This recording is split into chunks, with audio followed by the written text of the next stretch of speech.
ಅಲ್ಲಿ ಯಾವುದೇ ಕಾರಣಕ್ಕೂ ದುಂದು ವೆಚ್ಚಗಳನ್ನು ಮಾಡದೆ ಒಂದು ಸಮಯ ಪ್ರಜ್ಞೆಯಿಂದ ಬಹಳ ಕಡಿಮೆ ಖರ್ಚಿನಿಂದ ಕೃಷಿಯಲ್ಲಿ ಬಿಸ್ನೆಸ್ ಮ್ಯಾನ್ ಆದಂತ ಅದ್ಭುತವಾಗಿರುವಂತಹ ದೃಶ್ಯ. ಇಂತಹ ದೃಶ್ಯವನ್ನು ಇಂತಹ ರೀತಿಯಾಗಿರುವಂತಹ ಸೊಗಡನ್ನ ಕೃಷಿಯನ್ನು ಮಾಡಿದಂತಹ ವ್ಯಕ್ತಿ ಶ್ರೀಯುತ ನಿರಂಜನ್ ಸೇಮಿತ್ ಅವರು. ಪ್ರಗತಿಪರ ಕೃಷಿಕರು, ಮಾರ್ಗದರ್ಶಕರು, ತರಬೇತಿದಾರರು, ಕೃಷಿಕರಿಗೆ ಬೇಕಾಗಿರುವಂತಹ ಎಲ್ಲಾ ರೀತಿಯಾಗಿರುವಂತಹ ವ್ಯವಸ್ಥೆಗಳನ್ನು, ಎಲ್ಲಾ ರೀತಿಯಾಗಿರುವಂತಹ ಮಾಹಿತಿಗಳನ್ನು ನೀಡುವಂತ ಅದ್ಭುತವಾಗಿರುವಂತ ವ್ಯಕ್ತಿ ನಮ್ಮೊಂದಿಗಿದ್ದಾರೆ. ಬಹಳ ಖುಷಿಯಿಂದ ನಮಸ್ಕಾರ. ಎಸ್, ಬಹಳ ಹೆಮ್ಮೆ ಆಗುವಂತದ್ದು. ಎಲ್ಲಾ ರೀತಿಯಾಗಿರುವಂತಹ ರೈತರಲ್ಲಿ ಇರ್ಬೋದು ಅಥವಾ ರೈತ ಸಂಘದಲ್ಲಿ ಇರ್ಬೋದು, ಪ್ರತಿಯೊಂದು ಸಂಘಗಳಲ್ಲಿ ಸಂಸ್ಥೆಗಳಲ್ಲಿ ಕೇಳ್ತಾ ಇದ್ದಾಗೆ ನಿರಂಜನ ಸೇಮಿತ್ ಅವರ ಹೆಸರುಗಳು ಬರ್ತಾ ಹೋಗ್ತದೆ. ಯಾವುದೋ ಒಂದು ಕಾರ್ಯಕ್ರಮ, ರೈತರ ಕಾರ್ಯಕ್ರಮಗಳಾಗ್ತದೆ ಹೇಳಿದ್ರೆ ಅಲ್ಲಿ ಅಧ್ಯಕ್ಷರು, ಸದಸ್ಯರಾಗಿ ನಿರಂಜನ ಸೇಮಿತರು ಇರ್ತಾ ಹೋಗ್ತಾರೆ. ಹಾಗಾದ್ರೆ ನಿರಂಜನ ಸೇಮಿತ್ ಅವರ ಪ್ರಾರಂಭದ ಹಂತ, ಕೃಷಿಕರಾದ ಹಂತ ಹೇಗಿತ್ತು ಅಂತ ಹೇಳಂತ ಕೇಳಬೇಕು. ಎಸ್, ಪ್ರಾರಂಭದಲ್ಲಿ ಮೂಲತಃ ನೀವು ಕೃಷಿಕರಾಗಿದ್ರ ಹೇಗೆ ಅಂತ? ನನ್ನ ತಂದೆಗೆ ಸ್ವಲ್ಪ ಜಾಗ ಮಾಡಿ ಇಟ್ಟಿದ್ದಾರ.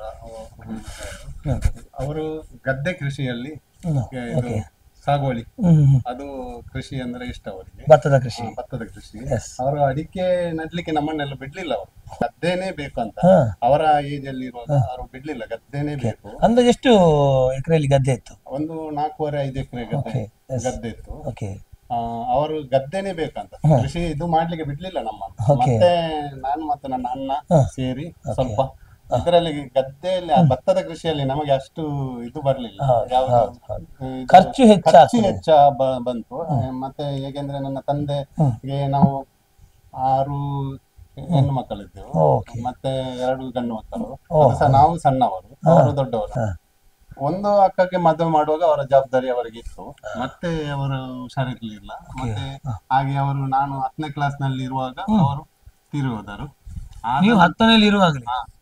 ಅವರು ಮತ್ತೆ ಜವಾಬ್ದಾರಿ ನನಗೆ. ಅಣ್ಣ ಹೇಗೆಂದ್ರೆ ಇಲ್ಲಿ ಉತ್ಪತ್ತಿ ಸಾಕಾಗುದಿಲ್ಲ ಅಂತ ದುಡಿಲಿಕ್ಕೆ ಬೇರೆ ಕಡೆ ಹೋದ್ರು.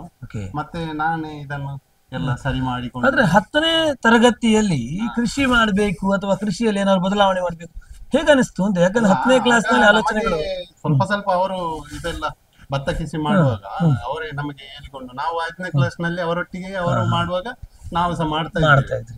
ಹಾಗೆ ಸ್ವಲ್ಪ ಅನುಭವ ಬಂತು. ಮತ್ತೆ ಅದೇ ಇವರು ಸಹ ನಮ್ಮ ಎಲ್ರು ಒಟ್ಟಿಗೆ ಸೇರಿ ಮನೆಯಲ್ಲಿ ಅಕ್ಕಂದಿರು ತಂಗಿಯಂದಿರು ಎಲ್ಲ ಒಟ್ಟು ಸೇರಿ ಮಾಡಿಕೊಂಡು ಬಂದವು. ಮತ್ತೆ ಒಬ್ಬೊಬ್ಬರಿಗೆ ಮದ್ವೆ ಆಯ್ತು, ಬೇರೆ ಬೇರೆ ಕಡೆ ಹೋದ್ರು ಎಲ್ಲರೂ. ಮತ್ತೆ ಮದ್ವೆ ಆಯ್ತು, ನಾನು ಸಹ ಇಲ್ಲಿ ಕೃಷಿ ಇದರಲ್ಲಿ ಇದು ಅಡಿಕೆ ಎಲ್ಲ ಜಾಸ್ತಿ ಮಾಡಿ ಸ್ವಲ್ಪ ಉತ್ಪತ್ತಿ ನಮಗೆ ಜಾಸ್ತಿ. ಈಗ ಭತ್ತದ ಕೃಷಿಯಿಂದ ಅಡಿಕೆ ಕೃಷಿ ಹಾಕುವಾಗ ತಂದೆಯ ಮನಸ್ಸು ಹೇಗಿತ್ತು ಅಂತ ಹೇಳಿ? ಯಾಕಂದ್ರೆ ನೀವು ಮನಸ್ಸು ಇರ್ಲಿಲ್ಲ. Yes correct. ಅಡಿಕೆ ಕೃಷಿ ಮತ್ತೆ ಗದ್ದೆಯನ್ನು ಹಾಳು ಮಾಡುವುದು ಬಿಡ್ಲಿಲ್ಲ ನಮ್ಮನ್ನು. ಗದ್ದೆ ಹಾಳಾಗ್ತದೆ, ಅದು ಬೇಡ. ಈಗ ಅವ್ರು ಇರುವಾಗ್ಲೇ ನೀವು ಅಡಿಕೆ ಹಾಕಿದ್ದ ನಂತರ 1 ವರ್ಷ ಅವರು ಇದ್ರು, ನಾವು ಅಡಿಕೆ ಮಾಡುವ ಒಂದು ಗದ್ದೆಯಲ್ಲಿ ಮಾಡಿದ್ದೇವೆ ಫಸ್ಟಿಗೆ. ಅಂದ್ರೆ ಫಲ ಬಂದಿದ್ದ ಅವರು ಹೋಗೋ ಮೊದಲು? ಫಲ ಬರ್ಲಿಲ್ಲ. ಗದ್ದೆಯಲ್ಲಿ ನನ್ನ ತಾಯಿ ಹತ್ರ ಹೇಳಿ ಮತ್ತೆ ಅವರನ್ನು ಸಮಾಧಾನ ಮಾಡಿ ಅಣ್ಣ ಬಾಂಬೆಗೆ ಹೋಗುವ ಮೊದಲೇ ಒಂದು ಗದ್ದೆಯಲ್ಲಿ ತೋಟ ಮಾಡಿ ನಾವು ಒಟ್ಟು ಸೇರಿ ತೋಟ ಮಾಡಿ ಓದದ್ದು ಅವನು. ಆಮೇಲೆ ನಾವು ತೋಟದ್ದು ಎಲ್ಲ ಇಂಟ್ರೆಸ್ಟ್ ಎಲ್ಲ ಅದಕ್ಕೆ ನನಗೆ ಮತ್ತೆ ಒಂದಾಯ್ತು. ಇದರಲ್ಲಿ ನಾವು ನಮ್ಮಲ್ಲಿ ದನ ಇತ್ತು, ಗೊಬ್ಬರ ಇದರಲ್ಲಿ ರೆಡಿ ಮಾಡುವ ಅಂತ ಆಗಲೇ ಮನಸ್ಸಿನಲ್ಲಿ ಇತ್ತು ನನಗೆ. ಅಂದ್ರೆ ಸಾವಯವನೇ ಸಾವಯವ ಮಾಡ್ಲಿಕ್ಕೆ ಆಗ್ಲಿಲ್ಲ ನಮ್ಗೆ ಆಗ. ಆಗ ಫಸ್ಟ್ ಗೆ ಮಾಡ್ಲಿಕ್ಕೆ ಆಗ್ಲಿಲ್ಲ. ಫರ್ಟಿಲೈಸರ್ ತಂದು ಇದು ಅಂದ್ರೆ ಸಾವಯವ ಹೋದ್ರೆ ಅದರಲ್ಲಿ ಫಸಲು ಅಷ್ಟು ಬರುದಿಲ್ಲ. ಇದು ಫರ್ಟಿಲೈಸರ್ ಸ್ವಲ್ಪ ಆಗಿದ್ರೆ ಫಸಲು ಸ್ವಲ್ಪ ಒಳ್ಳೆ ಬರ್ತಾ ಇತ್ತು ಫಸ್ಟ್ ಗೆ. ಹಾಗೆ ಒಂದು ನನ್ನ ತೋಟದಲ್ಲಿ ಅಂತ ಒಂದೇ ಸಲ ಕೃಷಿ ಮಾಡಿದ್ದು ಇದು ತೋಟ ಅಲ್ಲ. ಒಂದು ಸಲ 250, 300 ವರ್ಷಕ್ಕೆ 300 ಹಾಗೆ ಕೃಷಿ ಮಾಡಿಕೊಂಡು ಒಟ್ಟಿಗೆ ಎಲ್ಲ ಜಾಗದಲ್ಲಿ ಒಟ್ಟು ಕೃಷಿ ಮಾಡಿ. ಈಗ ನನ್ನ ಜಾಗದಲ್ಲಿ ಇದರಲ್ಲಿ ಒಂದು 4,500 ಸಾವಿರ ಗಿಡ ಉಂಟು. 5,000 ಇದು ಅಡಿಕೆ ಗಿಡಗಳಿದೆ. ಮತ್ತೆ ಅಷ್ಟೇ ಸ್ವಲ್ಪ ಇದು ಸಹ ಉಂಟು, ತೆಂಗಿನ ಗಿಡಗಳು, ಮರಗಳು ಉಂಟು. ಸ್ವಲ್ಪ ಬಾಳೆ ಮತ್ತೆ ಮಿಶ್ರ ಕೃಷಿ ಎಲ್ಲ ಮಾಡಿದ್ದೇವೆ, ಕಾಳುಮೆಣಸು ಎಲ್ಲ. ಖಂಡಿತವಾಗಿ. ಈಗ 6 ಜನ ಅಕ್ಕ ತಂಗಿಯಂದ್ರು ಇದ್ರು. 6 ಜನ ಅಕ್ಕ ತಂಗಿಯಂದರು ನಿಮ್ಮಿಬ್ಬರ ಆ ಹೊಣೆಗಾರಿಕೆಯಲ್ಲಿ ಮುಂದೆ ಮದುವೆ ಮಾಡಿ ಒಬ್ಬರನ್ನು ಮದುವೆ ಮಾಡಿ ಕೊಟ್ಟಿದ್ರು. ಮದುವೆ ಮಾಡಿ ಕೊಡಬೇಕಿತ್ತು. ಕೃಷಿ ಬದುಕಿನಿಂದ ಸಾಧ್ಯ ಆಯ್ತಾ? ಆಯ್ತು. ಸ್ವಲ್ಪ ಅವನು ಸಹ ದುಡಿದು ಎಲ್ಲ ಅಲ್ಲಿ ದುಡಿದಿದ್ದಾನೆ. ಅವನ ಅಲ್ಲಿ ಇದು ಮಾಡ್ಲಿಲ್ಲ, ಎಲ್ಲ ಈ ಊರಿಗೆ ಕಳಿಸಿ ನನಗೆ ಒಟ್ಟಿಗೆ ಸೇರಿ. ಮತ್ತೆ ಫಸ್ಟ್ ಆದವರು ನಮ್ಮ ಅಕ್ಕಂದಿರು ಸ್ವಲ್ಪ ನಮಗೆ ಹೆಲ್ಪ್ ಮಾಡಿ ಓಕೆ ಹಾಗೆ ಎಲ್ಲ ಮದುವೆ ಮಾಡ್ಲಿಕ್ಕೆ ಆಯ್ತು. ಏನು ಕಷ್ಟ ಆಗ್ಲಿಲ್ಲ, ಮತ್ತೆ ಮತ್ತೆ ಕಷ್ಟ ಆಗ್ಲಿಲ್ಲ. ಶುರು ಫಸ್ಟಿಗೆಲ್ಲ ಕಷ್ಟ ಇತ್ತು ನಮಗೆ, ತುಂಬಾ ಕಷ್ಟ, ಊಟಕ್ಕೆ ಇರ್ಲಿಲ್ಲ, ಬಟ್ಟೆ ಬರೆ ತರ್ಲಿಕ್ಕೆ ಕಷ್ಟ ಇತ್ತು. ಈಗ ಸ್ವಲ್ಪ ಆರಾಮಾಗಿ. ಮತ್ತೆ ನನಗೆ ಇದು ಒಂದು ಇವರೇ ಅಂದ್ರೆ ನಮ್ಮ ಅಕ್ಕ ತಂಗಿಯವರು ನಾವು ದುಡಿಯುವಾಗ ನೋಡಿದ್ರಲ್ಲ ಅವರು, ಅವರಿಗೆ ಇದು ನಾವು ನಮ್ಮ ಕಷ್ಟ ಎಲ್ಲ ಅವರಿಗೆ ಗೊತ್ತಿತ್ತು. ಆಗ ಇದರಲ್ಲಿ ಜಾಗದಲ್ಲಿ ನನಗೆ ಮತ್ತು ಅಣ್ಣನಿಗೆ ಎಲ್ಲ ಈ ಉಳಿದ ಜಾಗವನ್ನು ಮತ್ತೆ ಅವರು ಅರ್ಥ ಮಾಡಿ ಅವರ ಮನಸ್ಸಿನಿಂದಲೇ ಎಲ್ಲರೂ ನಮಗೆ ನಮ್ಮನ್ನು ಎಲ್ಲ ಕರೆದು ಎಲ್ಲ ಇದು ಸಮಪಾಲು ಮಾಡಿ ಅಣ್ಣನಿಗೆ ಮತ್ತು ನನಗೆ ಮತ್ತೆ ಸ್ವಲ್ಪ ಅವರಿಗೆ ಇಟ್ಟಿದ್ದಾರೆ. ಅದು ತಾಯಿಯ ಹೆಸರಲ್ಲಿ ಸ್ವಲ್ಪ ಜಾಗ ಇತ್ತು, ಅದನ್ನು ಅವರಿಗೆ ಪಡ್ಕೊಂಡು ಉಳಿದ ಎಲ್ಲ ಅದನ್ನು ಸಹ ಅವರು ಕೊಂಡೋಗ್ಲಿಲ್ಲ. ಇದ್ದ ಜಾಗದಲ್ಲಿ ನಾನು ಸಹ ಅವರದ ಅಂತ ನಾನು ಬಿಟ್ಟು ಬಿಡ್ಲಿಲ್ಲ, ಎಲ್ಲ ಕೃಷಿ ಮಾಡಿ ಅದರಲ್ಲಿ ಸಹ ಫುಲ್ ಒಟ್ಟಿಗೆ ನಾನು ಕೃಷಿ ಮಾಡಿ ಬರ್ತಾ ಇದ್ದೀರಿ. ತಮ್ಮ ಅಣ್ಣನ ಹೆಸರು ಭಾಸ್ಕರ ಸೇಮಿತ ಅವರು ಮತ್ತು ನಿರಂಜನ ಸೇಮಿತ ಅವರ ಒಟ್ಟು ಆಸ್ತಿ ಅಂತ ಹೇಳಿದ್ರೆ ಎಷ್ಟಿದೆ ಈಗ ಅವರದ್ದು ನಮ್ದು ಒಟ್ಟು ಇಬ್ಬರದು ಒಂದು 5-6 ಎಕರೆ ತನಕ ಉಂಟು. ಈಗ ನಿರಂಜನ ಸೇಮಿತ ಅವರ ಕೈಯಲ್ಲಿ ಎಷ್ಟಿದೆ? ನನ್ನಲ್ಲಿ ನನ್ನ ತಾಯಿದ್ದು ಒಂದು 2 ಎಕರೆ, ಮತ್ತೆ ನಂದು ಒಂದು 2.5 ಎಕರೆ, ಒಂದು 5.5-6 ತನಕ ನನ್ನಲ್ಲಿ ಇದೆ. ಈಗ 6 ಎಕರೆಯ ಭೂಮಿಯಲ್ಲಿ ಅಡಿಕೆ, ತೆಂಗು, ಬಾಳೆ ಬಿಟ್ಟು ಬೇರೆ ಏನೆಲ್ಲ ಕೃಷಿಗಳನ್ನು ಮಾಡಿದ್ವಿ? ಫಲವಸ್ತು ಎಲ್ಲ ಮಾಡಿದ್ವಿ. ಪೂರ್ಸು ಉಂಟು ಎಲ್ಲ. ನಾನು ಫುಲ್ ಅಂತ ತೋಟ ಮಾಡ್ಲಿಲ್ಲ, ನಾವು ಸೈಡ್ ಅಲ್ಲಿ ಜಾಗ ಮಿಶ್ರದಲ್ಲಿ ಕೃಷಿ ಮಾಡಿ ಮತ್ತೆ ಫುಲ್ ಅಡಿಕೆ 1 ಇಂಚು ಜಾಗ ಬಿಡ್ಲಿಲ್ಲ, ಫುಲ್ ಕೃಷಿ ಮಾಡಿದೆ. ಮತ್ತೆ ಗೇರು ಬಿ ಹೋದ ಸಲ ನಮಗೆ ನನ್ನನ್ನು ಹುಡುಕಿಕೊಂಡು ಬಂದಿದ್ದಾರೆ. ಯಾರು? ಉಳ್ಳಾಲ ಗೇರು ಅಭಿವೃದ್ಧಿ ನಿಗಮದವರು ಹುಡುಕೊಂಡು ಇಲ್ಲಿಗೆ ಬಂದ್ರು. ಸಂಜೆ ಫೋನ್ ಮಾಡಿ ಇಲ್ಲಿಗೆ ಬಂದ್ರು. ಅವರು ನನ್ನ ಇಲ್ಲಿ ಕೃಷಿ ನೋಡಿ ನಮ್ದು ಒಂದು ಗೇರು ಸ್ವಲ್ಪ ಆದ್ರೂ ಮಾಡ್ಬೇಕು ಅಂತ ಅವರು ಮತ್ತೆ ಹೇಳಿದ್ರು, ನಿಮಗೆ ನಿಮ್ಮದು RTC ಅದೆಲ್ಲ ಕೊಡಿ, ನಾವು 1 ಎಕರೆದ್ದು ಕೊಡಿ, ನಾವು ನಿಮಗೆ ಅದರಲ್ಲಿ ಏನಾದ್ರು ಸಬ್ಸಿಡಿ ಇದ್ರೆ ನಿಮಗೆ ಕೊಡ್ತೇವೆ ಅಂತ. ಹಾಗೆ ನನಗೆ ಒಂದು ಸಲ ನೋಡುವಾಗ 30,000 ಹಣ ಬಂದಿತ್ತು. ಅವರು ಇದು ಮಾಡಿದ್ರು, ನಮ್ಗೆ ಸಬ್ಸಿಡಿ ಮಾಡಿ 30,000 ಕೊಟ್ಟರು. ಮತ್ತೆ ಒಂದು ದಿವಸ ಫೋನ್ ಮಾಡಿದ್ರು ನನಗೆ, ನೀವು ಯಾವಾಗ ಇದು ಅಡಿಕೆ ನೆಡುವುದು, ನಾವು ಹಣ ಹಾಕಿದ್ದೇವೆ ನಿಮ್ಗೆ. ನನಗೆ ಯಾವ ತರ ಹಣ ಬಂದಿದೆ ಅಂತ ನನಗೆ ಗೊತ್ತಾಗ್ಲಿಲ್ಲ. ಮತ್ತೆ ಅವರು ಹೇಳಿದ್ರು, ನಾವು 30,000 ನಾವು ಕಲಿಸಿದ್ದೇವೆ, ಅದರಲ್ಲಿ ನೀವು ಒಂದು 100 ಗಿಡ ಕೊಂಡೋಗಿ ಇಲ್ಲಿಂದಲೇ ಪಡ್ಕೊಳ್ಬೇಕು, ನಾವು ನಿಮಗೆ ಸಬ್ಸಿಡಿ ರೀತಿಯಲ್ಲಿ ಗಿಡ ಕೊಡ್ತೇವೆ, ಮತ್ತೆ ಅದರಲ್ಲಿ ಅಡಿಕೆ ಇದು ಉಳಿದ ಹಣ ನಿಮಗೆ ಅಲ್ಲಿ ಮಾಡಿ ಅದರಲ್ಲಿ ನಡಿ ಅಂತ ಹೇಳಿದ್ರು. ಮತ್ತೆ ಹಾಗೆ ಮಾಡಿ ಒಂದು 100 ಗಿಡ ಈಗ ನಾನು ಗೇರು ಹಾಕಿದ್ದೀರಿ.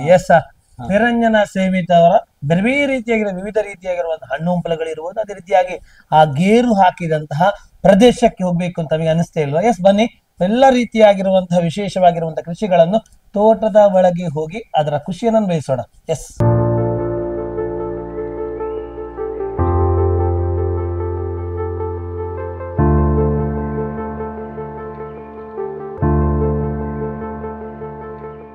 ರೈತ ಮಿತ್ರರೇ, ನಾವೀಗ ಇರುವಂತಹ ಪ್ರದೇಶ ಸೇಮಿತ ಅವರ ಬೇಸಿಗೆಗಾಲದಲ್ಲಿ ಅಡಿಕೆ ಒಣಗಿಸುವಂತಹ ಈ ಒಂದು ಜಾಲ ಆಗಿರುವಂತದ್ದು. ಆದ್ರೆ ಮಳೆಗಾಲ ಬಂತು ಅಂತ ಹೇಳಿದ್ರೆ ತರಕಾರಿಗಳ ಹಬ್ಬವೇ ಆಗುವಂತ ಒಂದು ಪ್ರದೇಶ. ಈ ಪ್ರದೇಶದ ಬಗ್ಗೆ ತಾವು ತಿಳಿಸ್ಬೇಕು. ಯಾಕಂತ ಹೇಳಿದ್ರೆ ಎರಡನ್ನೂ ಮ್ಯಾನೇಜ್ಮೆಂಟ್ ಮಾಡ್ಬೇಕು ಅಂತ ಹೇಳಿದ್ರೆ ಅಷ್ಟು ಸುಲಭದ ಕೆಲಸ ಆಗುದಿಲ್ಲ. ಯಾಕಂದ್ರೆ ಎಲ್ಲಾ ರೀತಿಯಾಗಿರುವಂತ ಕಷ್ಟ ಇರ್ತಾ ಹೋಗ್ತದೆ. ಆ ಕಷ್ಟಗಳು ಹೇಗಿರ್ತಾ ಹೋಗ್ತದೆ, ಹೇಗ್ ಮೆಟ್ಟಿ ನಿಲ್ತೀರಿ, ಏನೆಲ್ಲ ಮಾಡ್ತೀರಿ ತಿಳಿಸಿ. ನಾನು ಇದರಲ್ಲಿ ಬೆಂಡೆಕಾಯಿ ಫಸ್ಟಿಗೆ ಮಾಡುದು. ಬೆಂಡೆಕಾಯಿ ಒಳ್ಳೆ ರೇಟ್ ಬರ್ತದೆ. ಇದು ತರಕಾರಿಯಲ್ಲಿ ಈಗ ಬರುವಷ್ಟು ರೇಟ್ ಬೆಂಡೆಕಾಯಿಗೆ ಬರುವ ಊರಿನ ಬೆಂಡೆಕಾಯಿ ಹೈಯೆಸ್ಟ್ ಬರ್ತದೆ. ಇದರಲ್ಲಿ ನಾನು ಮೇ ತಿಂಗಳು ಒಣಗಿ ಇದು ಮೇವರೆಗೆ ಅಡಿಕೆ ಎಲ್ಲ ಇರ್ತದೆ. ಮೇ ಎಲ್ಲ ಅಡಿಕೆ ಎಲ್ಲ ಒಣಗಿ ಆಗ್ತದೆ. ಇದು ಹೇಗಂದ್ರೆ ಇದು ಅಂಗಳದಲ್ಲಿ ಅಡಿಕೆ ನಮಗೆ ಜನವರಿ, ಫೆಬ್ರವರಿ, ಮಾರ್ಚ್, ಏಪ್ರಿಲ್ ತನಕ ಅಡಿಕೆ ಒಣಗ್ಲಿಕ್ಕೆ ಉಂಟು. 3 ತಿಂಗಳು ಅಡಿಕೆ ಒಣಗಿ. ಆ ನಂತರ ಮೇ ಎಂಡ್ ಅಂದ್ರೆ ಮೇ ಜೂನ್ ಫಸ್ಟ್ಗೆ ಮಳೆ ಬರುವ ಟೈಮ್ ಅಲ್ಲಿ ಫಸ್ಟ್ ಮಳೆ ಬರುವಾಗಲೇ ನಾವು ಒಂದೊಂದು ಬಟ್ಟಿ ಮಣ್ಣನ್ನು ತಂದು ಬೇರೆ ಕಡೆಯಿಂದ ಮಣ್ಣು ತಂದು ಇಲ್ಲಿಗೆ ಹಾಕುದು. ಇಲ್ಲೇ ಮಣ್ಣನ್ನು ಯಾವುದೇ ಕಾರಣಕ್ಕಾಗಿ ಮುಟ್ಲಿಕ್ಕೆ ಇಲ್ಲ, ಅಂಗಳದ ಮುಟ್ಲಿಕ್ಕೆ ಇಲ್ಲ. ಮಣ್ಣು ತಂದು ಮತ್ತೆ ಇದ್ರ ಕೋಳಿ ಗೊಬ್ಬರ Okay. ಇದು ಬೆಂಡೆಕಾಯಿ ಅಂದ್ರೆ ಬೆಂಡೆಕಾಯಿ ಒಂದು ಕೊಳೆ ರೋಗ ಬರ್ತದೆ. ಅದು ಸ್ವಲ್ಪ ಪ್ರಯೋಜನ ಆಗುವುದು ನಮಗೆ ಕೋಳಿ ಗೊಬ್ಬರದಲ್ಲಿ ಮಾತ್ರ. ಅದೊಂದು ಬಿಲಿಯಾಗಿ ಬರ್ತದೆ, ಎಲ್ಲಿ ಹೋದ್ರೂ ಸಮಸ್ಯೆ ಅದು. ಬೂದಿ ಬಿಲಿಯಾಗಿ ಬಂದು ಒಂದು ಕೊಳೆ ರೋಗ ಬರ್ತದೆ. ಅಂದ್ರೆ ನೀವೀಗ ಹೆಚ್ಚಾಗಿ ಬೆಂಡೆಕಾಯಿ ಹಾಕುದಾ? ನಾನು ಈ ಅಂಗಳದಲ್ಲಿ ಇದರಲ್ಲಿ ಬೆಂಡೆಕಾಯಿ ಜಾಸ್ತಿ ಇದು ಮಾಡುದು. ಓಕೆ, ಕಾರಣ ಏನು? ಅದಕ್ಕೆ ಯಾಕಂದ್ರೆ ಕೋಳಿ ಗೊಬ್ಬರ ಸ್ವಲ್ಪ ಇದಾಗ್ತದೆ, ಒಂದು ಸ್ವಲ್ಪ ಕಡಿಮೆ ಬರ್ತದೆ. ನಾನು ಈ ಸಲ ಹಾಕಿದ್ದೇನೆ, ಒಂದು ಬರ್ಲಿಲ್ಲ ನನ್ನ ಗಿಡದಲ್ಲಿ. ಒಂದೇ ಒಂದು ಬೆಂಡೆಕಾಯಿ ಕೊಳೆ ರೋಗ ಬರ್ಲಿಲ್ಲ. ನಾನು ಅಂದ್ರೆ ಅದು ನೀವು ಕೋಳಿ ಗೊಬ್ಬರ ಹಾಕಿದ ಕಾರಣ ರಿಸಲ್ಟ್ ಕೊಟ್ಟಿದೆ. ಓಕೆ, 150 130ರಿಂದ 150 ಗಿಡ ಇತ್ತು ಬೆಂಡೆಕಾಯಿ ಫಸ್ಟ್ ಗೆ ಇದು ಗಿಡ ಮಾಡುವಾಗ. ಎಲ್ಲ ಉಳಿದಿದೆ. ಮತ್ತೆ ಅದಕ್ಕೆ ಕೋಳಿ ಗೊಬ್ಬರ ರಾಸಾಯನಿಕ ನಮ್ಗೆ ಸೆಗಣಿದ್ದು ನೀರು ಅದೇ ಹಾಕೋದು. ಸಾವಯವ ಈಗ ಇದಕ್ಕೆ ಹಾಕ್ಲಿಲ್ಲ. ತರಕಾರಿಗೆ ನಾನು ಹಾಕುದಿಲ್ಲ ರಾಸಾಯನಿಕ. ನನ್ನ ಬೆಂಡೆಕಾಯಿ ಕೊಂದವರು ಪುನಃ ಕೇಳ್ತಾರೆ ಅದು ಅಷ್ಟು ಟೇಸ್ಟ್ ಉಂಟಂತ. ಮತ್ತೆ ಅದಕ್ಕೆ ಗೊಬ್ಬರ ಅದೇ ಸೆಗಣಿದ್ದು ಮತ್ತು ಕೋಳಿದ್ದು ಇದೇ ಗೊಬ್ಬರ ಹಾಕಿ ಪುನಃ ಮಧ್ಯ ಒಂದು ಇದು ಮೇ ಅಲ್ಲಿ ಮಾಡ್ತೇವಲ್ಲ, ಜುಲೈ ಆಗುವಾಗ ಪುನಃ ಒಂದೊಂದು ಬಟ್ಟಿ ಮಣ್ಣು ಆದ್ಮೇಲೆ ಪುನಃ ಹಾಕ್ಬೇಕು ಮಣ್ಣು. ಒಂದು 2-3 ಸಲ ಪುನಃ ಬೇರೆ ಕಡೆಯಿಂದಲೇ ಮಣ್ಣು ತಂದು ಹಾಕೋದು. ಮತ್ತೆ ಅದರಲ್ಲಿ ಬೆಂಡೆ ಈ ಸಲ ಒಳ್ಳೆ ನಮಗೆ ಫಸಲು ಬಂದಿದೆ. ಈ ಸಲ ಒಂದು 25,000ದಿಂದ 30,000ದೊಳಗೆ ನಾವು ಬೆಂಡೆಕಾಯಿ ಸೇಲ್ ಮಾಡಿದ್ದೀರಿ. ದರ ಹೇಗಿತ್ತು? ದರ ಫಸ್ಟ್ ಗೆ ನನಗೆ ಅಷ್ಟೇಮಿ ಬರುವಾಗಲೇ ಕಟ್ ಮಾಡ್ಲಿಕ್ಕೆ ಸಿಕ್ಕಿತ್ತು. ಅದೊಂದು ಪ್ಲಸ್ ಆಯ್ತು ನನಗೆ ಸ್ಟಾರ್ಟಿಂಗ್ ಅಲ್ಲಿ. ಒಂದು ಸಲ ಹಾಕಿದ್ದೇನೆ, ನನಗೆ ಸಿಗ್ಲಿಲ್ಲ. ವಿಶೇಷ ಹಬ್ಬ ಪ್ರಾರಂಭ ಆಗೋರೆ ಸಿಕ್ಕಿದೆ. ಅದರಲ್ಲಿ ಅಷ್ಟೇಮಿ ಬರುವಾಗ ನನಗೆ 250 ರೂಪಾಯಿ ಕೆಜಿಗೆ ಸಿಕ್ಕಿದೆ. ಮತ್ತೆ ಇದು ಚೌತಿ ಹಬ್ಬ ಬಂತು, ಆಗ ಸಹ ನನಗೆ ಒಂದು 200 ರೂಪಾಯಿ ಸಿಕ್ಕಿದೆ. 250 200 ಇದ್ರು ಡಿಮಾಂಡ್ ಇತ್ತು. ಇರ್ಲಿಲ್ಲ ನಮ್ಮಲ್ಲಿ ಬೆಂಡೆ ಅಷ್ಟು ಕೊಂಡೋಗಿದ್ದಾರೆ, ಇರ್ಲೇ ಇರ್ಲಿಲ್ಲ. ನನಗೆ ಕೊಡ್ಲಿಕ್ಕೆ ಬೆಂಡೆ ಸಾಕಾಗ್ಲಿಲ್ಲ. ಮತ್ತೆ ಎನಿಸಿತು ಇನ್ನು ಸ್ವಲ್ಪ ಜಾಸ್ತಿ ಮಾಡಬಹುದು. ಮತ್ತೆ ಇದೆ ಲಿಮಿಟ್ ಬೇಕು, ಯಾವ್ದಕ್ಕೂ ಒಂದು ಲಿಮಿಟ್ ಬೇಕು. ಒಟ್ರಾಸಿ ಮಾರ್ಕೆಟ್ ಇದೆ ಅಂತ ಒಟ್ರಾಸಿ ಮಾಡ್ಲಿಕ್ಕೆ ಆಗುದಿಲ್ಲ. ಯಾವಾಗ್ಲೂ ಕೈ ಕೊಡ್ತದೆ, ಯಾವಾಗ್ಲೂ ಮೇಲೆ ಅಂತ ಹೇಳಿಕ್ಕೆ ಸಾಧ್ಯ. ಈ ಸಲ ಒಂದು ಕೊಳೆ ರೋಗ ಬರಲಿಲ್ಲ, ಅದರಲ್ಲಿ ನನಗೆ ಪ್ಲಸ್ ಆಯ್ತು. ಒಳ್ಳೆ ಬೆಂಡೆಕಾಯಿ ಬಂದಿದೆ. ನನಗೆ ಇಷ್ಟರ ತನಕ ಇತ್ತು, ಈಗ ಎಲ್ಲ ಖಾಲಿ ಆಗ್ತದೆ. ಈಗಲೂ ಕೆಲವು ಗಿಡಗಳಲ್ಲಿ ನಾವು ಬೆಂಡೆಕಾಯಿಯನ್ನು ಗಮನಿಸ್ಲಿಕ್ಕೆ ಸಾಧ್ಯ ಆಗುವಂತೆ. ಈ ಭೂಮಿ ನೀವು ಗಮನಿಸ್ತಿದ್ದಾಗ ನೀವು ಆಗ್ಲೇ ಹೇಳ್ತಾ ಹೋದ್ರಿ ಅಡಿಕೆ ಒಣಗಿಸುವ ಭೂಮಿ. ಈಗ ಅಡಿಕೆ ಒಣಗಿಸುವ ಭೂಮಿಯಲ್ಲಿ ಈ ರೀತಿಯಾಗಿ ಕೃಷಿ ಮಾಡ್ತಾ ಇದ್ರೆ ನಂತರವಾಗಿ ಅಡಿಕೆ ಒಣಗಿಸುವಂತಹ ಸಮಯದಲ್ಲಿ ಈಗ ಇದರಲ್ಲಿ ಒಂದು ಹೇಳ್ತೇನೆ, ಇದರಲ್ಲಿ ನಾನು ಮಣ್ಣು ರಾಶಿ ಮಾಡಿದ್ದೇನಲ್ಲ, ಈ ಗಿಡವನ್ನು ತೆಗೆದು ನೋಡಿ, ಈ ಗಿಡಕ್ಕೆ ಇದರಲ್ಲಿ ಬಲ ಬರುವುದಿಲ್ಲ. ಅದಕ್ಕೆ ಒಂದು ಊತ ಕೊಡ್ಬೇಕು ನಾವು. ಊತ ಕೊಟ್ಟು ಅದಕ್ಕೆ ಕಟ್ಟಿದರೆ ಮಾತ್ರ ಬಲ ಬರುದು. ಖಾಲಿ ಇದರಲ್ಲಿ ಗಾಳಿಗೆಲ್ಲ ಆಟ ಬಿಡ್ಲಿಕ್ಕೆ ಸಾಧ್ಯ. ಮತ್ತೆ ಇದು ನೋಡಿ, ಇಲ್ಲಿದ್ದು ಗೊಬ್ಬರ ನಾವು ಇದನ್ನು ಈಗ ಅಂಗಲ ಸರಿ ಮಾಡ್ಬೇಕು. ಈ ಗೊಬ್ಬರವನ್ನು ಈ ಇದು ಉಂಟಲ್ಲ ಮಣ್ಣು ಗೊಬ್ಬರ ಅದನ್ನು ಎಲ್ಲ ಮಿಕ್ಸ್ ಮಾಡಿ ಆ ಮಣ್ಣನ್ನು ನಾವು ಅಡಿಕೆ ಬುಡಕ್ಕೆ ಕೊಂಡೋಗಿ ಹಾಕ್ತೇವೆ. ಯಾವ ರೀತಿ ಬದಲಾವಣೆ ಕಾಣ್ತೀರಿ? ಅದು ತುಂಬಾ ಇದು ಆಗ್ತದೆ. ಇದು ಒಳ್ಳೆ ಈಟಿದೆ ಗೊಬ್ಬರ ಅಲ್ಲ. ಇದನ್ನೆಲ್ಲ ಕೊಂಡೋಗಿ ಅಡಿಕೆ ಬುಡಕ್ಕೆ. ಈಗ ನಾವು ಅಡಿಕೆದು ಎಲ್ಲ ಕೆಲಸ ಮಾಡುವ ಟೈಮ್ ಈ ಗೊಬ್ಬರ ಎಲ್ಲ ಅದೆಲ್ಲ ಕೊಟ್ಟು ಲಾಸ್ಟ್ ಗೆ ಇದೆ ಮಣ್ಣನ್ನು ಅದರ ಮೇಲೆ ಒಂದೊಂದು ಬಟ್ಟೆ ಹಾಕ್ತೇವೆ ಒಂದೊಂದು ಗಿಡಕ್ಕೆ. ಅದರಲ್ಲಿ ಎಲ್ಲದರಲ್ಲಿ ಇದು ಬರ್ತದೆ.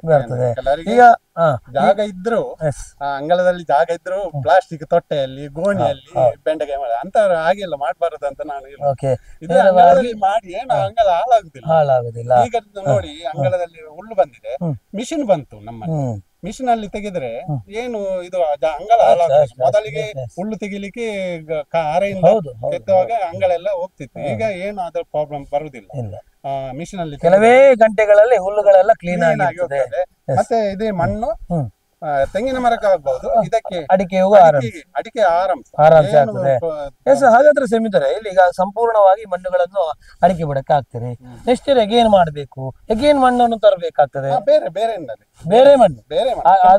Okay okay. ಈಗ ಉಪಯೋಗ ಆದ ಮಣ್ಣನ್ನು ಇವತ್ತು ಹಾಕಿದ್ರೆ ಅದಾಗುದಿಲ್ಲ. ಅದು ಯಾಕಂದ್ರೆ ಪ್ರಯತ್ನ ಪಟ್ಟಿದ್ದೀರಾ? ಇಲ್ಲ, ಪ್ಲಾಟ್ ಪಟ್ಲಿಲ್ಲ. ನಂದೊಂದು ಆಸೆ, ಯಾಕಂದ್ರೆ ಅಡಿಕೆ ಬುಡಕ್ಕೆ ಆಗ್ತದಲ್ಲ ಅಡಿಕೆ. ಇದರಲ್ಲಿ ಗೊಬ್ಬರ ಪ್ರತಿ ವರ್ಷ ಮಣ್ಣು ಬೇಕಾಗ್ತದಲ್ಲ. ಇಲ್ಲಿ ನಮ್ಮ ಜಾಗದಲ್ಲಿ ಮಣ್ಣುಂಟು, ಇದು ಕೃಷಿ ಮಾಡ್ಲಿಕ್ಕೆ ಮಣ್ಣು ಉಂಟು. ನಾನೇ ಇಲ್ಲಿ ನನ್ನ ಅಡಿಕೆ ಎಲ್ಲ ಜಾಗದಲ್ಲಿ ಅಡಿಕೆ ಮಾಡಿ ಆಗಿದೆ. ನನಗೆ ಈಗ ಜಾಗ ಸ್ವಲ್ಪ ಕಡಿಮೆ ಉಂಟು, ಹಾಗೆ ನಾನು ಅಂಗಳದಲ್ಲಿ ಟ್ರೈ ಮಾಡಿ ಬೇರೆ ಸಹ ಇದು ಮಾಡ್ತೇವೆ. ಸೋರೆಕಾಯಿ ಮಾಡ್ತೇನೆ, ಮತ್ತೆ ಕುಂಬಳಕಾಯಿ. ಅದು ಸ್ವಲ್ಪ ಲೇಟ್ ಆಗ್ತದೆ ನನಗೆ. ಇನ್ನು 2 ತಿಂಗಳ ನಂತರ ಅಡಿಕೆ ತೆಗಿಲಿಕ್ಕೆ ಉಂಟು. ಈಗ ಜಾಗ ಎಲ್ಲ ಬೇಕಾಗ್ತದೆ.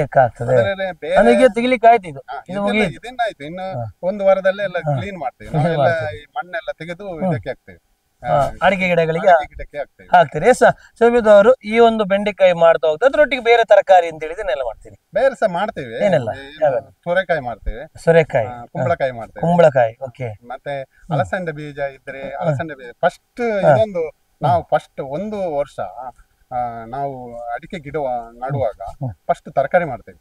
ಒಂದು ವರ್ಷ ಒಳ್ಳೆ ತರಕಾರಿ ಬರ್ತದೆ, ಒಂದೇ ವರ್ಷ ಬರುತ್ತೆ, ಒಂದೇ ವರ್ಷ. ಗಿಡ ಹೈಟ್ ಆಗ್ತದೆ, ಕಷ್ಟ ಹೈಟ್ ಮೇಲೆ ಹೋದ್ರೆ ಮತ್ತೆ ಒಂದು ವರ್ಷ ಮಾತ್ರ ಕರೆಕ್ಟ್ ಆಗಿ ಆಗ್ತದೆ. ನಾನು ಇಷ್ಟು ಅಡಿಕೆ ಗಿಡ ನಡುವಾಗ 250 ಗಿಡವೇ ನಟ್ಕೊಂಡು ಬಂದದ್ದು. ಅಷ್ಟು ಜಾಗದಲ್ಲಿ ನಾನು ತರಕಾರಿ ಮಾಡುದು, ನನಗೆ ಒಂದು ವರ್ಷದ ಉತ್ಪತ್ತಿ ಅದರಲ್ಲಿ ಬಂದಿದೆ. ಕೃಷಿ ಮಾಡ್ಲಿಕ್ಕೆ ನಮಗೆ ನವಿಲು ಬಿಡುವುದಿಲ್ಲ. ಇದನ್ನು ಬೆಂಡೆಕಾಯಿ ಮಾತ್ರ ಏನು ಮಾಡುದಿಲ್ಲ, ನವಿಲು ಏನು ಮುಟ್ಟುದಿಲ್ಲ, ಬೆಂಡೆಕಾಯಿ ಮುಟ್ಟುದು. ಎಸ್ ಎಸ್ ಕರೆಕ್ಟ್ ಆಗಿ ಇನ್ನು ಗಮನಿಸಬೇಕಿರುವಂತಹ ಹಲವಾರು ರೀತಿಯಾಗಿರುವಂತಹ ಹಣ್ಣು ಹಂಪಲಗಳು, ಆ ಹಣ್ಣು ಹಂಪಲಗಳನ್ನು ಯಾವ ರೀತಿಯಾಗಿ ಬೆಳೆದಿದ್ದಾರೆ, ಯಾವೆಲ್ಲ ಹಣ್ಣು ಹಂಪಲಗಳು ಬೆಳೆದಿದ್ದಾರೆ, ಏನೆಲ್ಲ ಟೆಕ್ನಿಕ್ಸ್ ಇದೆ. ಯಾಕಂದ್ರೆ ಟೆಕ್ನಿಕ್ಸ್ ಇಲ್ಲದೆ ಖರ್ಚು ಕಡಿಮೆ ಮಾಡದೆ ಮಾಡುವಂತ ವ್ಯಕ್ತಿ ನಿರಂಜನ ಸೈಮಿತರಲ್ಲ. ಅದು ಹೇಗೆ ಮಾಡಿದ್ದಾರೆ ಗಮನಿಸ್ತಾ ಬರುವ.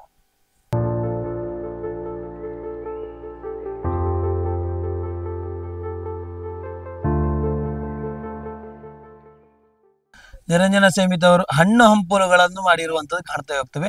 ಎಸ್, ಹಣ್ಣು ಹಂಪಲಲ್ಲಿ ಏನಾದ್ರು ಟ್ರಿಕ್ಸ್ ಮಾಡಿದ್ದೀರಾ? ಏನಾದ್ರು ಸುಲಭದಲ್ಲಿ ಪಡೆಯುವಂತ ವ್ಯವಸ್ಥೆ ಏನಾದ್ರು ಮಾಡ್ಕೊಂಡಿದ್ದೀರಾ? ಅಲ್ಲ, ನಾನು ಹಣ್ಣಂಪಲು ಯಾಕೆಂದ್ರೆ ಈಗ ಎಲ್ಲ ಮನೆಯಲ್ಲಿ ಸಹ ಉಂಟಲ್ಲ ಹಣ್ಣಂಪಲು.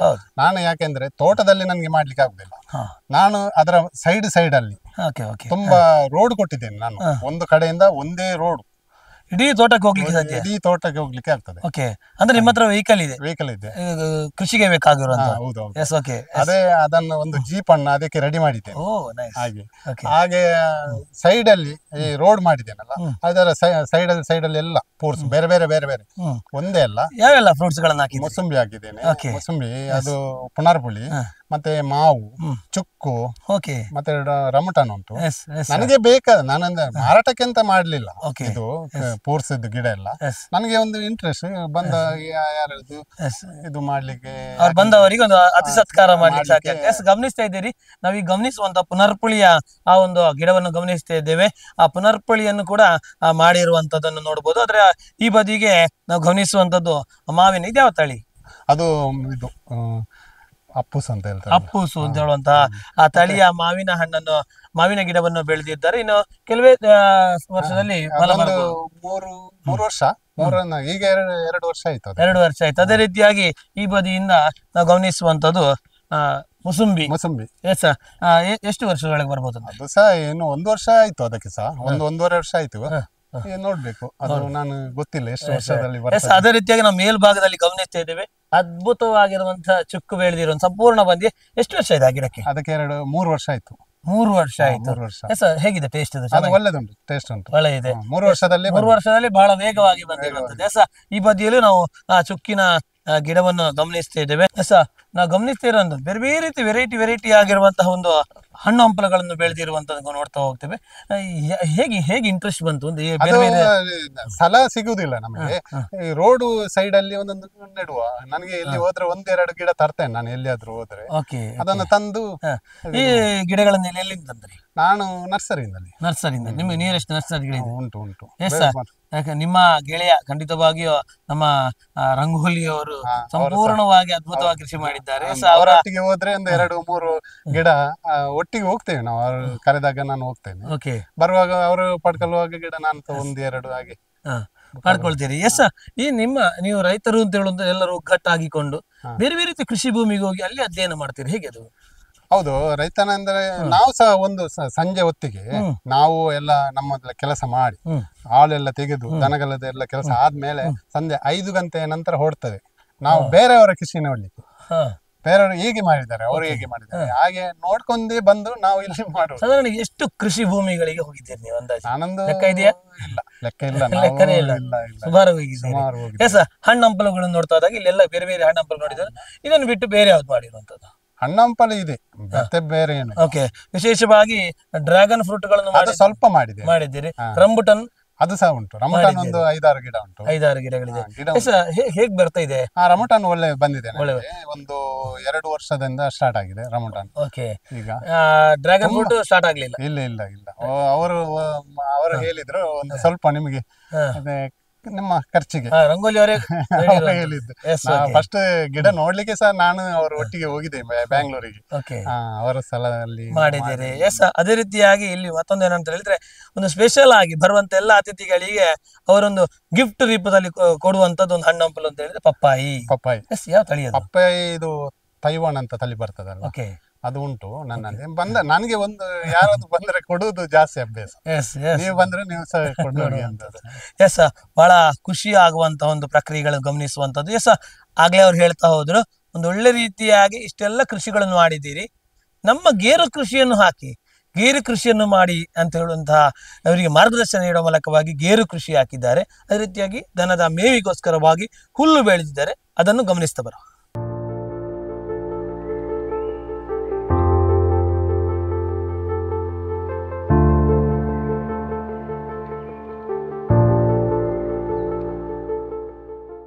ದನಗಳಿಗೆ ಮೇವು ಬೇಕಾಗ್ತಾ ಹೋಗ್ತದೆ. ಆ ಮೇವುಗಳನ್ನು ಕೂಡ ಇವರೇ ಬೆಳೆದಿರುವಂತ ಒಂದು ಗಮನಿಸಬಹುದು. ಯಾಕಂದ್ರೆ ಪ್ರತಿಯೊಂದು ಕ್ಷಣದಲ್ಲೂ ಕೂಡ ತಾವಾಗಿ ಬೆಳೀತಾ ಹೋದ ಹಾಗೆ ಖರ್ಚುಗಳು ಕಡಿಮೆ ಆಗ್ತದೆ ಅಂತ ಹೇಳುವಂಥದ್ದು ಇವರ ಪ್ಲಾನ್ ಆಗಿರುವಂತದ್ದು. ಎಸ್, ಯಾವೆಲ್ಲ ರೀತಿಯಾಗಿರುವಂತಹ ಮೇವುಗಳನ್ನು ನೀವು ಸಿದ್ಧ ಮಾಡ್ತಾ ಹೋಗ್ತೀರಿ? ಇದು ನನಗೆ ಡೈರಿಯಲ್ಲಿ KMF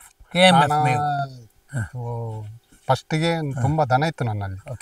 ಒಂದು 10ರಿಂದ 20 ತನಕ ದನ ನಾನೇ ರೆಡಿ ಮಾಡಿ ನಾನೇ ಮಾಡಿದ್ದೆ. ಒಂದು 100 ಲೀಟರ್ ವರೆಗೆ ನಾನು ಹಾಲು ಡೈರಿಗೆ ಹಾಕ್ತಾ ಇದ್ದೆ. ಆಗ ನನಗೆ ಅವರು ಹೊತ್ತಿಗೆ 2 ಹೊತ್ತಿಗೆ ಸಂಜೆ ಮತ್ತು ಬೆಳಿಗ್ಗೆ ಒಂದು 60 ಲೀಟರ್ ಬೆಳಿಗ್ಗೆ ಆದ್ರೆ ಒಂದು 40 ಲೀಟರ್ ಸಂಜೆ ಆಗ್ತಾ ಇದ್ದೆ.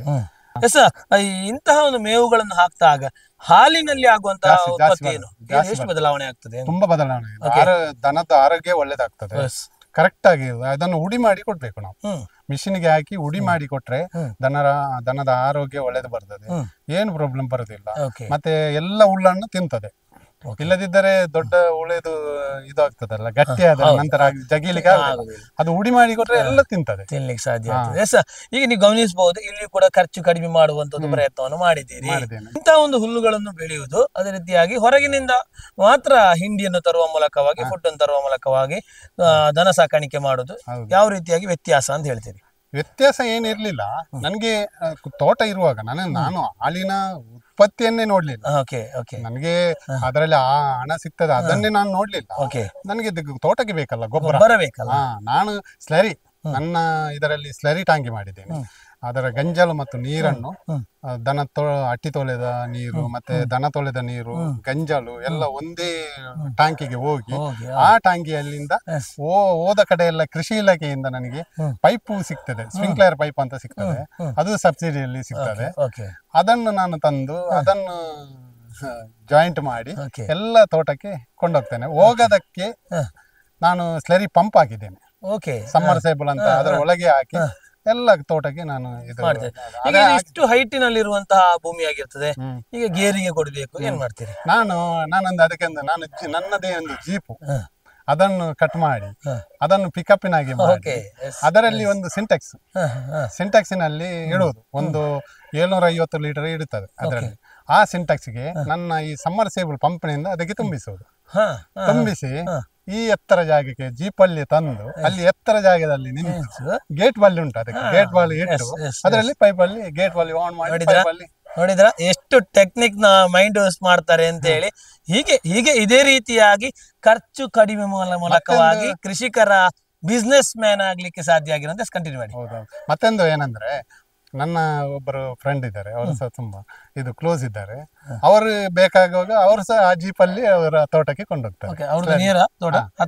ಹತ್ರ ಕೊಡ್ಮಾಣ್ 10 ಕಿಲೋಮೀಟರ್ ಉಂಟು. ಅವ್ರ ಹೆಸರು ಹೇಳ್ಬೋದು. ಇವರು ಗ್ಯಾಸ್ ಚೌಟ ಅಲ್ಲಿ ಚೌಟ್ರ ಅಂತ ಇದ್ದಾರೆ, ಅವರು ಕೊಂಡೋಗ್ತಾರೆ. ಮತ್ತೆ ರಂಗೋಲಿ ಅವರು ಸಹ ಕೊಂಡೋಗಿದ್ದಾರೆ. ಚಂದ್ರಸನ್ನ ಅವರು ಫಸ್ಟ್ ಕೊಂಡೋಗಿದ್ದಾರೆ.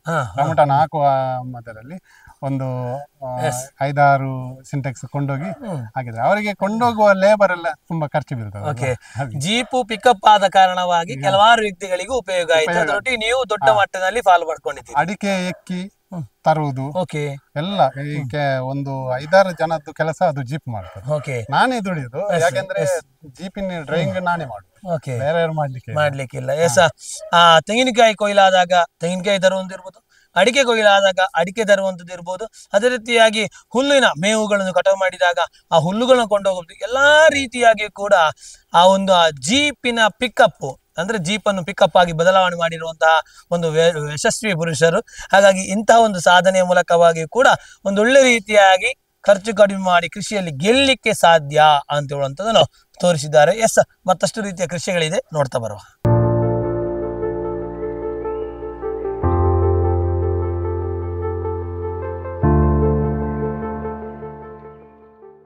ಉಳ್ಳಾಲ ಗೇರು ಅಭಿವೃದ್ಧಿ ನಿಗಮದವರು ಎಲ್ಲ ರೀತಿಯ ಕೃಷಿ ಮಾಡಿದ್ದೀರಿ, ನಮ್ಮ ಒಂದು ಗೇರುವನ್ನು ಕೂಡ ಹಾಕಿ ಅಂತ ಹೇಳಿದಾಗ ಹಾಕಿದ್ದಾರೆ. ಹಾಕುವಂತ ಒಂದು ಪ್ರಕ್ರಿಯೆಯನ್ನು ಗಮನಿಸ್ತಿದ್ದಾಗೆ ಒಂದು ಕಾಟಾಚಾರಕ್ಕೆ ಅಥವಾ ಒಂದು ಆಯ್ತು ಅವ್ರು ಹೇಳಿದ್ದಾರೆ ಹಾಕುವ ಅಂತ ಹೇಳುವ ಮಟ್ಟಿನಲ್ಲಿ ಹಾಕಲಿಲ್ಲ.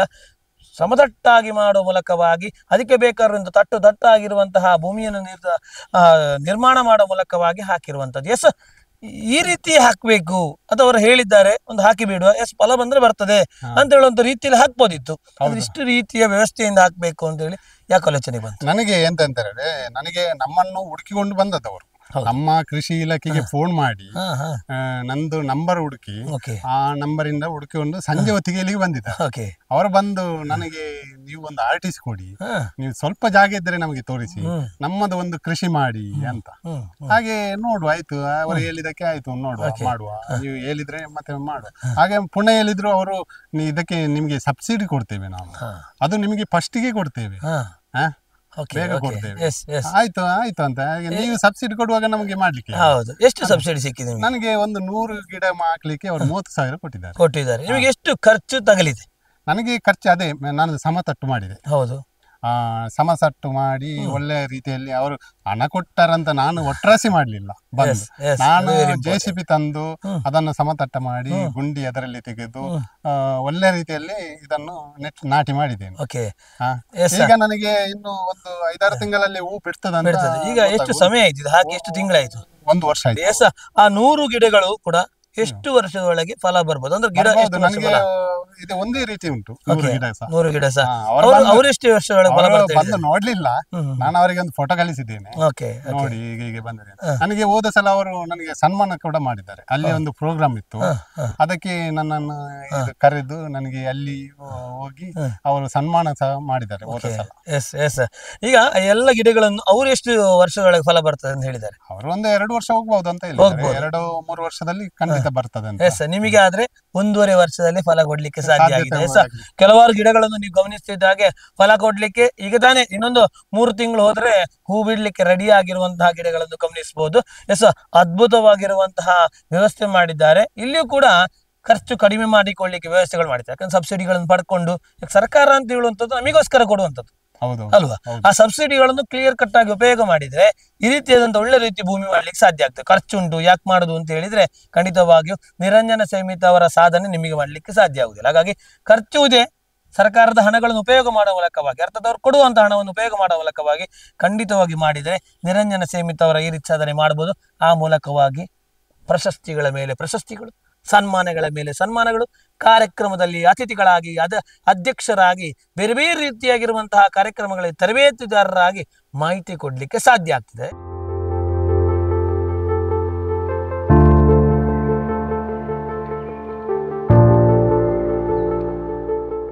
ಸಮಗ್ರ ಕೃಷಿಯಲ್ಲಿ ಮೇಲ್ಗೈ ಎತ್ತದ ಸಂಪೂರ್ಣವಾಗಿ ಯಶಸ್ಸು ಕಂಡಿರುವಂತಹ ನಿರಂಜನ ಸೇಮಿತ್ ಅವರು ಅಡಿಕೆಯಲ್ಲಿ ಕೂಡ ಒಂದು ಅದ್ಭುತವಾದಂತಹ ಕ್ರಾಂತಿ ಮಾಡಿರುವಂಥದ್ದು.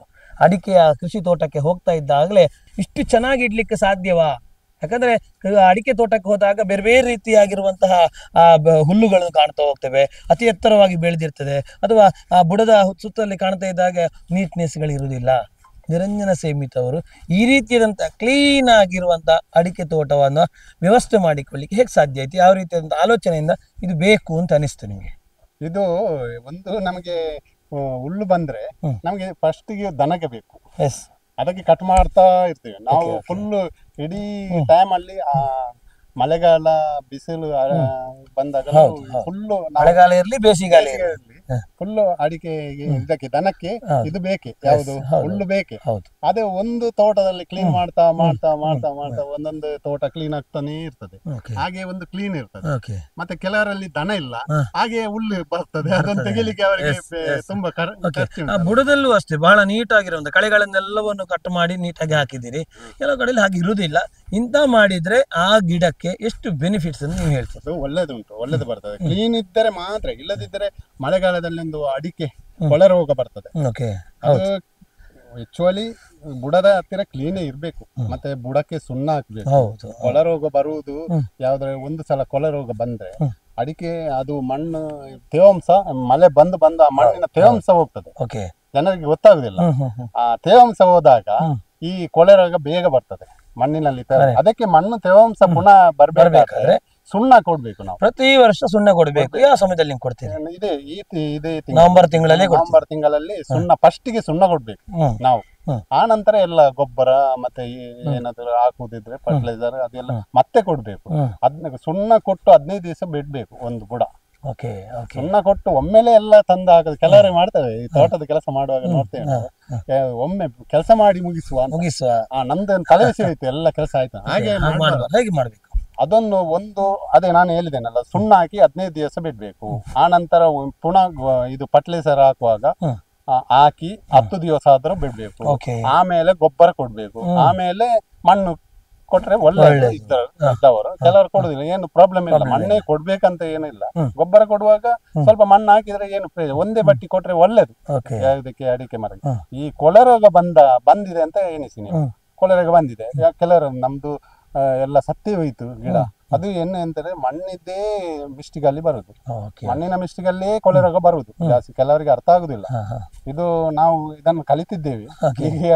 ಮತ್ತೆ ಕೆಲವರು ಹೇಳ್ದೆ ನಾವು ಎಂದಂತಾರೆ, ಒಂದು ಈಗ ಅಡಿಕೆಗೆ ಮೇ 25ರ ನಂತರ ಅಡಿಕೆ ಪೌಡರ್ ಸಿಂಪಡಣೆ ಮಾಡ್ತೇವೆ. ಆಗ ಕೆಲವರು ಹೇಳ್ತಾರೆ ಅವರಿಗೆ ಏನು ಈಗಲೇ ಕೊಡ್ತಾರೆ, ಬಿಸಿಲೇ ಉಂಟು ಕೊಡ್ತಾರೆ. ಕರೆಕ್ಟ್ ಆ ಟೈಮಲ್ಲಿ ಕೊಡ್ಬೇಕು ಸುಣ್ಣವನ್ನು ಕೊಡ್ಬೇಕು, ಮಿಸ್ಟೇಕ್ ಆಗುದಿಲ್ಲ. ಒಂದು ಅಡಿಕೆದು ಇದು ಕೆಳಗೆ ಬೀಳ್ತದೆ, ಉದುರ್ತದೆ ಅಂತ ಹೌದು, ಅದು ಬೀಳುವುದಿಲ್ಲ. ಮತ್ತೆ ಕೊಳೆ ರೋಗಕ್ಕೆ ನಮ್ಗೆ ನೆಮ್ಮದಿ ಉಂಟು. ಒಂದು ತಿಂಗಳು ಮದ್ದು ಮತ್ತೆ ಕೊಡು, ಮತ್ತೆ ಮಳೆ ಬರ್ತದೆ. ಹೌದು, ಮಳೆ ಈಗ ಬರ್ತದೆ ಅಂತ ಹೇಳುವಂತದ್ದು. ಈಗ ಹಲವಾರು ರೈತರು ಹೇಳುವಂತದ್ದು, ಮಳೆ ಬರ್ತದೆ ಅಂತ ಗೊತ್ತಿದ್ರೆ ನಾವು ಕೊಡಬಹುದು, ಅದು ಹೇಗೆ ಗೊತ್ತಾಗುದಿಲ್ಲ, ನಾವು ಮೊದ್ಲು ಕೊಟ್ರೆ ಸಮಸ್ಯೆ ಆಗ್ತದೆ ಅಂತ ಹೇಳುದು ಅವ್ರು ಹೇಳಿದವಂತದ್ದು. ಈಗ ಬಿಸಿಲು ಇದ್ದಾಗ ಕೊಟ್ರೆ ಸಮಸ್ಯೆ ಆಗುದಿಲ್ಲ, ಏನಾಗುದಿಲ್ಲ. ಮೈಸೂರು ಸುಣ್ಣ ಕೊಟ್ರೆ ಏನು, ಎಷ್ಟು ಬಿಸಿಲು ಇರ್ಲಿ, ನಾವು ಕೊಟ್ಟಿದ್ದೇವಲ್ಲ, ಏನಾಗ್ಲಿಲ್ಲ. ಅಡಿಕೆ ಒಂದು ತಿಂಗಳು ಬಿಟ್ಟು ನೋಡಿಕೊಂಡು ಮಳೆ ಸ್ವಲ್ಪ ಕಡಿಮೆ ಇದ್ರೆ ಮಾತ್ರ ಅದು ನಾವು ಫಸ್ಟ್ ಕೊಡ್ತೇವಲ್ಲ, ಅದು ಕರೆಕ್ಟ್ ಆಗಿ ಬೀಳ್ತದೆ. ಮದ್ದು ಕೊಡುವವರಿಗೆ ಮಳೆ ಬಂದರೆ ಸ್ವಲ್ಪ ಹಿಡಿತಾರೆ ಆ ಕಡೆ ಈ ಕಡೆ, ಅದು ಕರೆಕ್ಟ್ ಆಗಿ ಬೀಳುದಿಲ್ಲ ಕರೆಕ್ಟ್ ಆಗಿ. ಈಗ ಒಂದು ಸಲ ಇವತ್ತು ಕೊಟ್ಟದ್ದು ಕರೆಕ್ಟ್ ಆದ್ರೆ ಇನ್ನೊಂದ್ಸಲ ಮಳೆ ನೋಡಿಕೊಂಡು ಕೊಡ್ಬೇಕು. ನಾವು ಈ ಸಲ ಸಹ 2 ಸಲ ಕೊಟ್ಟದ್ದು, ಏನು ನಮಗೆ ಏನು ಕೊಳೆ ರೋಗದ ಪ್ರಾಬ್ಲಮ್ ಬರ್ಲಿಲ್ಲ. ಮಳೆ ಬಂದಿದೆ. ಹಲವಾರು ಕಡೆಗೆ ಹೋಗಿ ತರಬೇತಿಯನ್ನು ನೀಡುವಂತ ವ್ಯಕ್ತಿಯಾಗಿ ನೀವಿದ್ದೀರಿ. ಯಾಕಂದ್ರೆ ಎಲ್ಲರೂ ನಿರಂಜನ ಸೇಮಿತರೊಮ್ಮೆ ಬರಲಿ, ನಮಗೆ ತರಬೇತಿ ನೀಡಲಿ, ಅಥವಾ ನಿಮ್ಮ ಭೂಮಿಗೆ ಬಂದು ಹಲವಾರು ರೀತಿಯಾಗಿರೋ ಸಂಘ ಸಂಸ್ಥೆಗಳು ಬರ್ತಾ ತರಬೇತಿಯನ್ನು ಪಡಿತಾ ಹೋಗ್ತಾರೆ. ನೀವು ತರಬೇತುದಾರರಾಗಿ ಯಾವ ರೀತಿಯಿಂದ ಮಾರ್ಗದರ್ಶನಗಳನ್ನು ನೀಡ್ತಾ ಇರ್ತೀರಿ? ನಾನು ಇದೆ ಮದ್ದು ಬಿಡುವುದು ಕೊಡ್ತೇನೆ. ಬಂದ್ರೆ ಅವರಿಗೆ ಅವ್ರು ಕೇಳ್ತಾರೆ ಯಾವ ರೀತಿ ಮದ್ದು, ಅವರು ಬಿಡ್ಲಿ ಬಿಡದಿದ್ರೆ ನಾನು ಹೇಳುವುದು ಅವರಿಗೆ ಕರೆಕ್ಟ್ ಆಗಿ ಹೇಳ್ತೇನೆ. ನಮ್ಮ ಲೆಕ್ಕಾಚಾರ ಹೋದ ಸಲ ಒಬ್ಬರು ಹೇಳಿದ್ರು ನನಗೆ, ಅದು ಏನು ಅದು ಆಗ್ಲಿಕ್ಕಿಲ್ಲ ಅಂತ. ಮತ್ತೆ ಅವ್ರದ್ದು ಎಲ್ಲ ಹೋಯ್ತಂತೆ.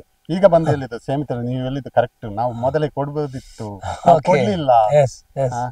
ಈಗ ಪುನಃ ಬಂದು ನನ್ನ ಹತ್ರ ಹೇಳಿದ್ದು ಇನ್ನೊಂದ್ಸಲ ಕೊಡು. ಹಾಗಾದ್ರೆ ಈಗ ಕೊಳೆ ರೋಗ ಬಂದಿದೆ ಅಲ್ಲ, ಈಗ ಬುಡಕ್ಕೆ ಒಂದು 1/4 kg ಅಷ್ಟು ಸುಣ್ಣ ಕೊಡಿ ಫಸ್ಟಿಗೆ. ಕೆಲವರು ಹೇಳ್ತಾರೆ ಸುಣ್ಣ ಕೊಟ್ರೆ ಅದು ಬಿಸಿ ಆಗ್ತದೆ, ಏನಾಗುದಿಲ್ಲ ಅದು ಬಿಸಿ ಅಂತ. ಅದು ಸುಣ್ಣ ಒಳ್ಳೇದು. ನಾವು ಹೇಳುದು ಈಗ ಹಲವಾರು ರೈತರು ಹೇಳುದು ಹೀಟ್ ಆಗ್ತದೆ, ಹೀಟ್ ಆಗಿ ಇಲ್ಲ, ಸುಣ್ಣ ಬಿಸಿ ಆಗುದಿಲ್ಲ. ಸುಣ್ಣ ಅಂದ್ರೆ ಸಂಪಿ ಸುಣ್ಣ ನೋಡಬಹುದು. ಸುಣ್ಣ ಬಿಸಿಲಿದ್ರೆ ಸುಣ್ಣ ಕೊಡ್ತಾರೆ, ಮನೆಗೆ ಸುಣ್ಣ ಹಚ್ಚಿತಾರೆ ಮೊದಲಿನವರು ನೋಡಿ ಕೇಳಿ. ಹಾಗೆ ಸುಣ್ಣ ಏನು ಇದು ಆಗುದಿಲ್ಲ, ಏನು ಪ್ರಾಬ್ಲಮ್ ಬರುದಿಲ್ಲ. ಎಳೆಯ ಗಿಡ ಇದ್ದಾಗ ಸುಣ್ಣ ಹಚ್ಚುವಂತ ಒಂದು ಕ್ರಮ ಇರ್ತದೆ. ಈಗ ಈ ರೀತಿಯಾಗಿ ಹಸಿರು ಇದ್ದಾಗ ಸುಣ್ಣ ಹಚ್ತಾರೆ, ಸಮಸ್ಯೆ ಆಗುದಿಲ್ಲ. ಅದೇ ರೀತಿಯಾಗಿ ನಿಮ್ಮ ಇಡೀ ತೋಟದಲ್ಲಿ ಕಾಣುವಂತದ್ದು ಈ ಹುಲ್ಲಿನ ಸೇವಂತಿಗೆ ದೊಡ್ಡ ಸಮಸ್ಯೆ ಅಂತ ಹೇಳಿ ಬೈಕೊಳ್ತಾರೆ. ನೀವೇನ್ ಹೇಳ್ತೀರಿ? ನಾನು ಸಮಸ್ಯೆ ಅಂತ ಅನಿಸುದಿಲ್ಲ ನಮ್ಗೆ. ಒಂದು ನಮಗೆ ದನ ಎಲ್ಲ ತಿಂತದೆ, ಕಟ್ ಮಾಡಿ ಕೊಂಡೋಗಿ ಹಾಕಿದ್ರೆ ದನ ಅದನ್ನು ತಿಂದು ಹಾಲು ಜಾಸ್ತಿ ಕೊಡ್ತದೆ. ಸೀರಿಯಸ್ಲಿ? ಹಾ ಹೌದು. ದನ ನೀವು ಬೇಕಾದ್ರೆ ಕೆಲವರಿಗೆ ಗೊತ್ತುಂಟು, ಕೆಲವರಿಗೆ ಅದೇ ಹುಲ್ಲು ಬೇಕು, ಕೆಲವು ದನಗಳಿಗೆ ಬೇರೆ ಹುಲ್ಲೇ ತಿನ್ನೋದಿಲ್ಲ, ಅದನ್ನು ತಿಂದ್ರೆ ಹಾಲು ಜಾಸ್ತಿ ಕೊಡ್ತದೆ. ಇನ್ನೊಂದು ನೋಡಿ, ಅದು ದಪ್ಪಾಗಿ ಬೆಳೆದರೆ ನೋಡಿ ನೀವು ಎಲ್ಲಿಯಾದ್ರೂ ಒಂದು ಪರೀಕ್ಷೆ ಮಾಡಿ, ಇಲ್ಲಿ ಇಲ್ಲ ನಾವು ದಪ್ಪಾಗಿ ಬೆಳಿಲಿಕ್ಕೆ ಬಿಡ್ಲಿಲ್ಲ, ಅದರ ಅಡಿಯಲ್ಲಿ ಕುಪುಲು ಮಣ್ಣು ಬರ್ತದೆ. ಕುಪುಲು ಮಣ್ಣು ಅಂದ್ರೆ ಎರಡು ಇದ್ದು ಮಣ್ಣು ಬರ್ತದೆ, ಬೇಕಾದ್ರೆ ಟೆಸ್ಟ್ ಮಾಡಿ ನೀವು. ಅದು ನನ್ನ ಎರೆಹುಳದ ಹಿಕ್ಕೆ, ಅದು ಮಲ ವಿಸರ್ಜನೆ ಮಾಡಿದಾಗ ಬರುವಂತದ್ದು ಒಂದು ಹಿಕ್ಕೆ ಆಗಿರ್ತದೆ, ಕಪ್ಪಾಗಿರ್ತದೆ. ಅದು ಎರೆಹುಳ ಗೊಬ್ಬರ, ಅದರ ಬುಡದಲ್ಲಿ ಅದೇ ಬರುದು. ಜಾಸ್ತಿ ಇದು ಆದ್ರೆ ಒಂದು ಬುಡದಲ್ಲಿ ದಪ್ಪಕ್ಕಾಗಿದ್ದಾಗ, ಸೇವಂತಿಗೆ ಜಾಸ್ತಿ ಆದ್ರೆ ದಪ್ಪ ಇದ್ರೆ ಹೋಗಿ ನೋಡಿ, ಅದನ್ನು ಸ್ವಲ್ಪ ತೆಗೆದು ಅದರಲ್ಲಿ ಅದೇ ಬರುದು ಗೊಬ್ಬರ. ಇದು ಅಂತ ಹೇಳುದು ಸಮಸ್ಯೆ ಆಗುದಿಲ್ಲ. ಎಸ್, ನೋಡ್ತಾ ಹೋಗ್ಬೋದು. ಈ ರೀತಿಯಾಗಿರುವಂತಹ ಬೇರೆ ಬೇರೆ ರೀತಿಯಾಗಿರುವಂತಹ ತರಬೇತಿಗಳನ್ನು ನೀಡುವಂತದ್ದು ಇದು ತೆಗೆದು ಈಗ ಕಡಿಮೆ ಆಗ್ತಾ ಬಂತದೆ. ಹೆಚ್ಚಿನ ತೋಟದಲ್ಲಿ ಈಗ ಕಡಿಮೆ ಆಯ್ತು. ನಾವಿಗೆ ಕಡಿಮೆ ಆದದ್ದೇ ಬೇಸರ. ಕಿತ್ತು ಹಾಕುವಂತದನ್ನೆಲ್ಲ ಕಾಣ್ತಾ ಹೋಗ್ತೇವೆ. ಬಟ್ ಬೆನಿಫಿಟ್ಸ್ ಇತ್ತು. ಎಸ್, ಈಗ ತರಬೇತಿ ನೀಡುವಂತ ಹಲವಾರು ರೀತಿಯ ವ್ಯಕ್ತಿಗಳಿಗೆ ನಿರಂಜನ ಸಮಿತಿ ನಮಗೆ ತರಬೇತಿ ನೀಡಬೇಕು ಅಂತ ಹೇಳಿದಾಗ ಅವರಿಗೆ ತರಬೇತಿ ನೀಡುವಂತ ನಿಮ್ಮ ಕಾನ್ಸೆಪ್ಟ್ಗಳು ಏನೆಲ್ಲ ಇರ್ತಾ ಹೋಗ್ತದೆ? ಯಾವೆಲ್ಲ ವಿಷಯದ ಮೇಲೆ ತರಬೇತಿ? ನಾನು ಅದೇ ಒಂದು ಮದ್ದು ಬೀಳುವುದು ಕೊಡುವುದು, ಮೇನ್ ಆಗಿ ಮದ್ದು ನಮಗೆ ಉಳಿಬೇಕಲ್ವಾ, ಅಡಿಕೆ ಇದ್ರೆ ಮಾತ್ರ. ನೋಡಿ, ಅಡಿಕೆ ಒಂದು ಸಲ ನಾವು ಇದು ಮಾಡಿದ್ರೆ ಉತ್ಪತ್ತಿ ಬರುದು ಒಂದೇ ಸಲ, ಒಂದು ವರ್ಷದಲ್ಲಿ 1 ವರ್ಷ ಫುಲ್ಲು ಸಾಕ್ಬೇಕು. ಅದು ಕೊಳೆರೆ ಬಂದು ಹೋದ್ರೆ ಏನುಂಟು ಅದರಲ್ಲಿ? ಏನಿಲ್ಲ. ಅದಕ್ಕೆ ಮೇನ್ ಆಗಿ ನಾವು ಅದೇ ಕೊಡುದು. ಇನ್ನೊಂದು ಯಾವ್ದನ್ನ ಫರ್ಟಿಲೈಸರ್ ಹಾಕುದು, ಕೆಲವರಿಗೆ ಗೊತ್ತಿಲ್ಲ. ಅದು ಗೊಬ್ಬರ ಹಾಕುದು, ಗದ್ದೆದ್ದೇ ಗೊಬ್ಬರದಂದು ಇದಕ್ಕೆ ಹಾಕ್ತಾರೆ, ಅದು ತಪ್ಪು ನಾವು ಮಾಡುದು. ಇದಕ್ಕೆ ಏನಂದ್ರೆ ಯೂರಿಯಾ, ಪೊಟ್ಯಾಸ್, ರಾಕ್ ಬರ್ತದೆ, ಅದೇ ಕೊಡ್ಬೇಕು ನನ್ನ ಲೆಕ್ಕದಲ್ಲಿ. ಒಳ್ಳೆ ಫಸಲು ಬರ್ತದೆ. ಇದಕ್ಕೆ ಅದೇ ಗೊಬ್ಬರ ಯೂರಿಯಾ, ಪೊಟ್ಯಾಸ್, ಅದನ್ನು ಹಾಕುವುದು ಸಹ. ಈ ಕೆಲವರು ಎಲ್ಲ ತಂದು ಮೂರನ್ನು ತಂದು ಮಿಕ್ಸ್ ಮಾಡ್ತಾರೆ, ಸುಲಭ ಮಾಡ್ಲಿಕ್ಕೆ ಎಲ್ಲ ಮಿಕ್ಸ್ ಮಾಡಿ ಆಗ್ತದೆ. ಅದು ತಪ್ಪು ನನ್ನ ಲೆಕ್ಕ. ಅದಕ್ಕೂ ಟೈಮಿಂಗ್ಸ್ ಅಲ್ಲ, ಅದು ಎಂತ ಅಂದ್ರೆ ಅವರು ನಾವು 3 ಜನ ಮಾಡ್ಬೇಕು. 3 ಜನ ತುಂಬಾ ತೋಟ ಇದ್ದರು ಮಾಡ್ಲೇಬೇಕು ಜನ. ಅದು 3 ಗೋಣಿ 3ರಲ್ಲಿ ಕೊಡ್ಬೇಕು. ಒಂದೊಂದು ಪ್ಲಾಸ್ಟಿಕ್ ಲೋಟ ಮಾಡಿ ಕೊಡ್ಬೇಕು. ಅದರಲ್ಲಿ 1/4 kg potash, 1/4 kg rock, 150 grams ಯೂರಿಯಾದ ಅಂಶ ಕಡಿಮೆ ಬರ್ಬೇಕು. ಹಾಗೆ ಇದು ಮಾಡಿದ್ರೆ ಒಳ್ಳೇದು, ಫಸಲ್ ಸಹ ಬರ್ತದೆ. ನಾನು ಅದನ್ನು ಎಲ್ಲರಿಗೂ ಹೇಳ್ತೇನೆ. ಓಕೆ. ಈ ರೀತಿಯಾಗಿ ಮಾರ್ಗದರ್ಶನ ಕೊಡುವ ಮೂಲಕವಾಗಿ ತರಬೇತಿಗಳನ್ನು ನೀಡುವಂತದ್ದು ಬೇರೆ ವಿಷಯ. ಸ್ವಲ್ಪ ಮತ್ತೊಂದು ವಿಷಯ, ತೋಟಗಾರಿಕೆಯಲ್ಲಿ ನಮ್ದು ಪ್ರದೀಪ್ ಡಿಸೋಜ, ನಮ್ಮ ಬಂಟ್ವಾಳ ತಾಲೂಕು, ಅಲ್ಲಿ ತೋಟಗಾರಿಕೆ ಪ್ರದೀಪ್ ಡಿಸೋಜ ಅವರು ಒಳ್ಳೆ ಮಾಹಿತಿ ಕೊಡ್ತಾರೆ. ನನಗೆ ಮಾಹಿತಿ ಅವರೇ ಕೊಡುವುದು, ಅದನ್ನು ನಾನು ಅವರ ಇದಾಗಿ ನಾನು ಹೋಗುವುದು. ಅದು ಕರೆಕ್ಟ್. ಕೃಷಿ ಕಾರ್ಯಕ್ರಮ ಪ್ರಾರಂಭದ ಶುಭಾರಂಭ ಅಂತ ಹೇಳುವಾಗ ಅವರು ನಮ್ಮ ಕಾರ್ಯಕ್ರಮಕ್ಕೆ ಇದ್ರು. ಕೃಷಿಯ ಸಂಪೂರ್ಣವಾಗಿರುವಂತಹ ಮಾರ್ಗದರ್ಶನವನ್ನು ಈ ರೀತಿಯಾಗಿ ಹೋಗಿ ಉಪಾಧ್ಯಾಯರೇ ಕ್ಲಿಯರ್ ಕಟ್ ಆಗ್ತದೆ ಅಂತ ಹೇಳಿ ನಮಗೆ ಮಾರ್ಗದರ್ಶನ ಕೊಟ್ಟದ್ದು ಅವರೇ ಪ್ರಾರಂಭ ಹಂತದಲ್ಲಿ. ನಾನು ಅವರದ್ದು ಏನಂದ್ರೆ, ನಮಗೆ ಏನಾದ್ರೂ ಬೇಕಾದ್ರೆ ನಾವು ಫೋನ್ ಅಲ್ಲಿ ಸರ್ ಹೀಗಾಗಿದೆ, ಅದಕ್ಕೆ ಒಂದು ಫೋಟೋ ಹಾಕಿ, ಮತ್ತೆ ಅದಕ್ಕೆ ಅವರು ಎಲ್ಲ ಏನೇನು ಕೊಡ್ಬೇಕು ಏನೇನು ಕೊಡ್ಬೇಕು ಫೋನ್ ಅಲ್ಲಿ ನಮಗೆ ಮಾಹಿತಿ ಕೊಡ್ತಾರೆ. ಹೋಗ್ಬೇಕಂತಲ್ಲ, ಅಷ್ಟು ಒಳ್ಳೆ ಜನ ಅವರು. ಪ್ರದೀಪ್ ಡಿಸೋಜ ನಮ್ಮ ತೋಟಗಾರಿಕೆಯಲ್ಲಿ ಈಗ ಇರುವ ಅಧಿಕಾರಿ ಅವರು. ಸಹಾಯಕ ಹಿರಿಯ ಅಧಿಕಾರಿ ಆಗಿರುವವರು ಶ್ರೀಯುತ ಪ್ರದೀಪ್ ಡಿಸೋಜ ಅವರು. ಖಂಡಿತವಾಗಿಯೂ ಸೀಮಿತ ಅವರ ಮತ್ತಷ್ಟು ರೀತಿಯಾಗಿರುವ ವಿಶೇಷವಾದಂತಹ ಕೃಷಿಯನ್ನು ಗಮನಿಸ್ತಾ ಬರುವ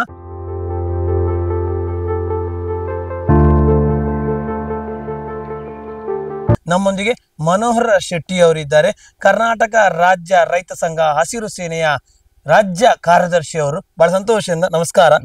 ಅವರ ಪ್ರಾರಂಭದ ಹಂತದಿಂದ ಈಗಿನವರೆಗೆ ನೀವು ಅವ್ರನ್ನ ಯಾವ ರೀತಿಯಾಗಿ ಗಣನೆಗೆ ತಗೊಳ್ತಾ ಇದ್ದೀರಿ, ಅದೇ ರೀತಿಯಾಗಿ ಅವರ ಅಭಿವೃದ್ಧಿಯ ಬಗ್ಗೆ ತಾವೇನು ಹೇಳ್ತೀರಿ? ಈ ನಮ್ಮ ಪ್ರಾಣಿ ಸಂಕುಲ, ಪಕ್ಷಿ ಸಂಕುಲ, ಮಾನವ ಸಂಕುಲವನ್ನು ಪೋಷಿಸುತ್ತಾ ಪಾಲನೆ ಮಾಡುವವ ಈ ದೇಶದ ರೈತ.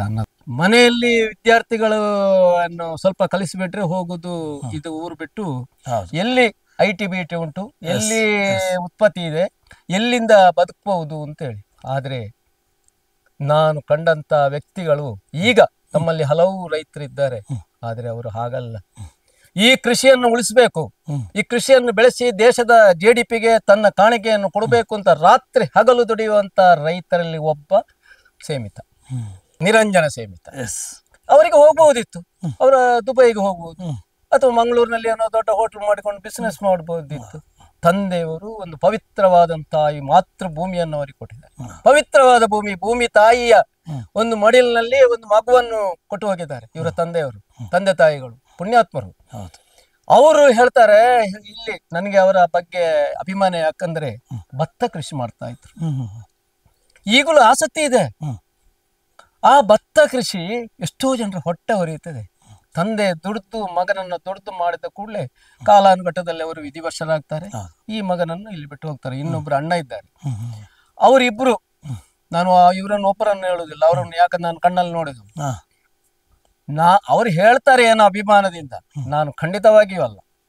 ಅವರ ಅಭಿವೃದ್ಧಿಗೆ ಅಂದ್ರೆ ಇಷ್ಟು ದೊಡ್ಡಂತ ಅಥವಾ ಇದು ಕೃಷಿ ಅಭಿವೃದ್ಧಿಗೆ ನಾನು ಕಾರಣನೇ ಅಲ್ಲ, ಅವರೇ ಅವರ ಸ್ವಂತ ದುಡಿಮೆ. ಇದಕ್ಕೆ ಕಾರಣ ನನ್ನ ತಮ್ಮ ಒಬ್ಬ ಇದ್ದಾನೆ, ನಂದಕುಮಾರ್ ರೈ ಅಂತೇಳಿ. ಅವ ಹೇಳಿದ, ಹೀಗೆ ಹೀಗೆ ನಮ್ಮ ಊರಿನಲ್ಲಿ ಇದೆ, ಅವರನ್ನು ಒಮ್ಮೆ ನೋಡಿ, ಅಲ್ಲಿ ಹೋಗಿ ನೋಡಿ ಅಂತ ಬಂದು ನೋಡುವುದು ಎಂತದ್ದು, ಕೃಷಿ ಸ್ವರ್ಗವನ್ನೇ ರಚಿಸಿದ್ದಾರೆ. ರೈತರ ಇದನ್ನು ಪ್ರಚುರಪಡಿಸುವಂತ ನಮ್ಮ ಕುಡ್ಲ ಅಂತ ಟಿವಿಗೆ ನಾನು ಅಭಿನಂದನೆಯನ್ನು ಸಲ್ಲಿಸ್ತಾ ಇದ್ದೇನೆ. ವಂದನೆಗಳು.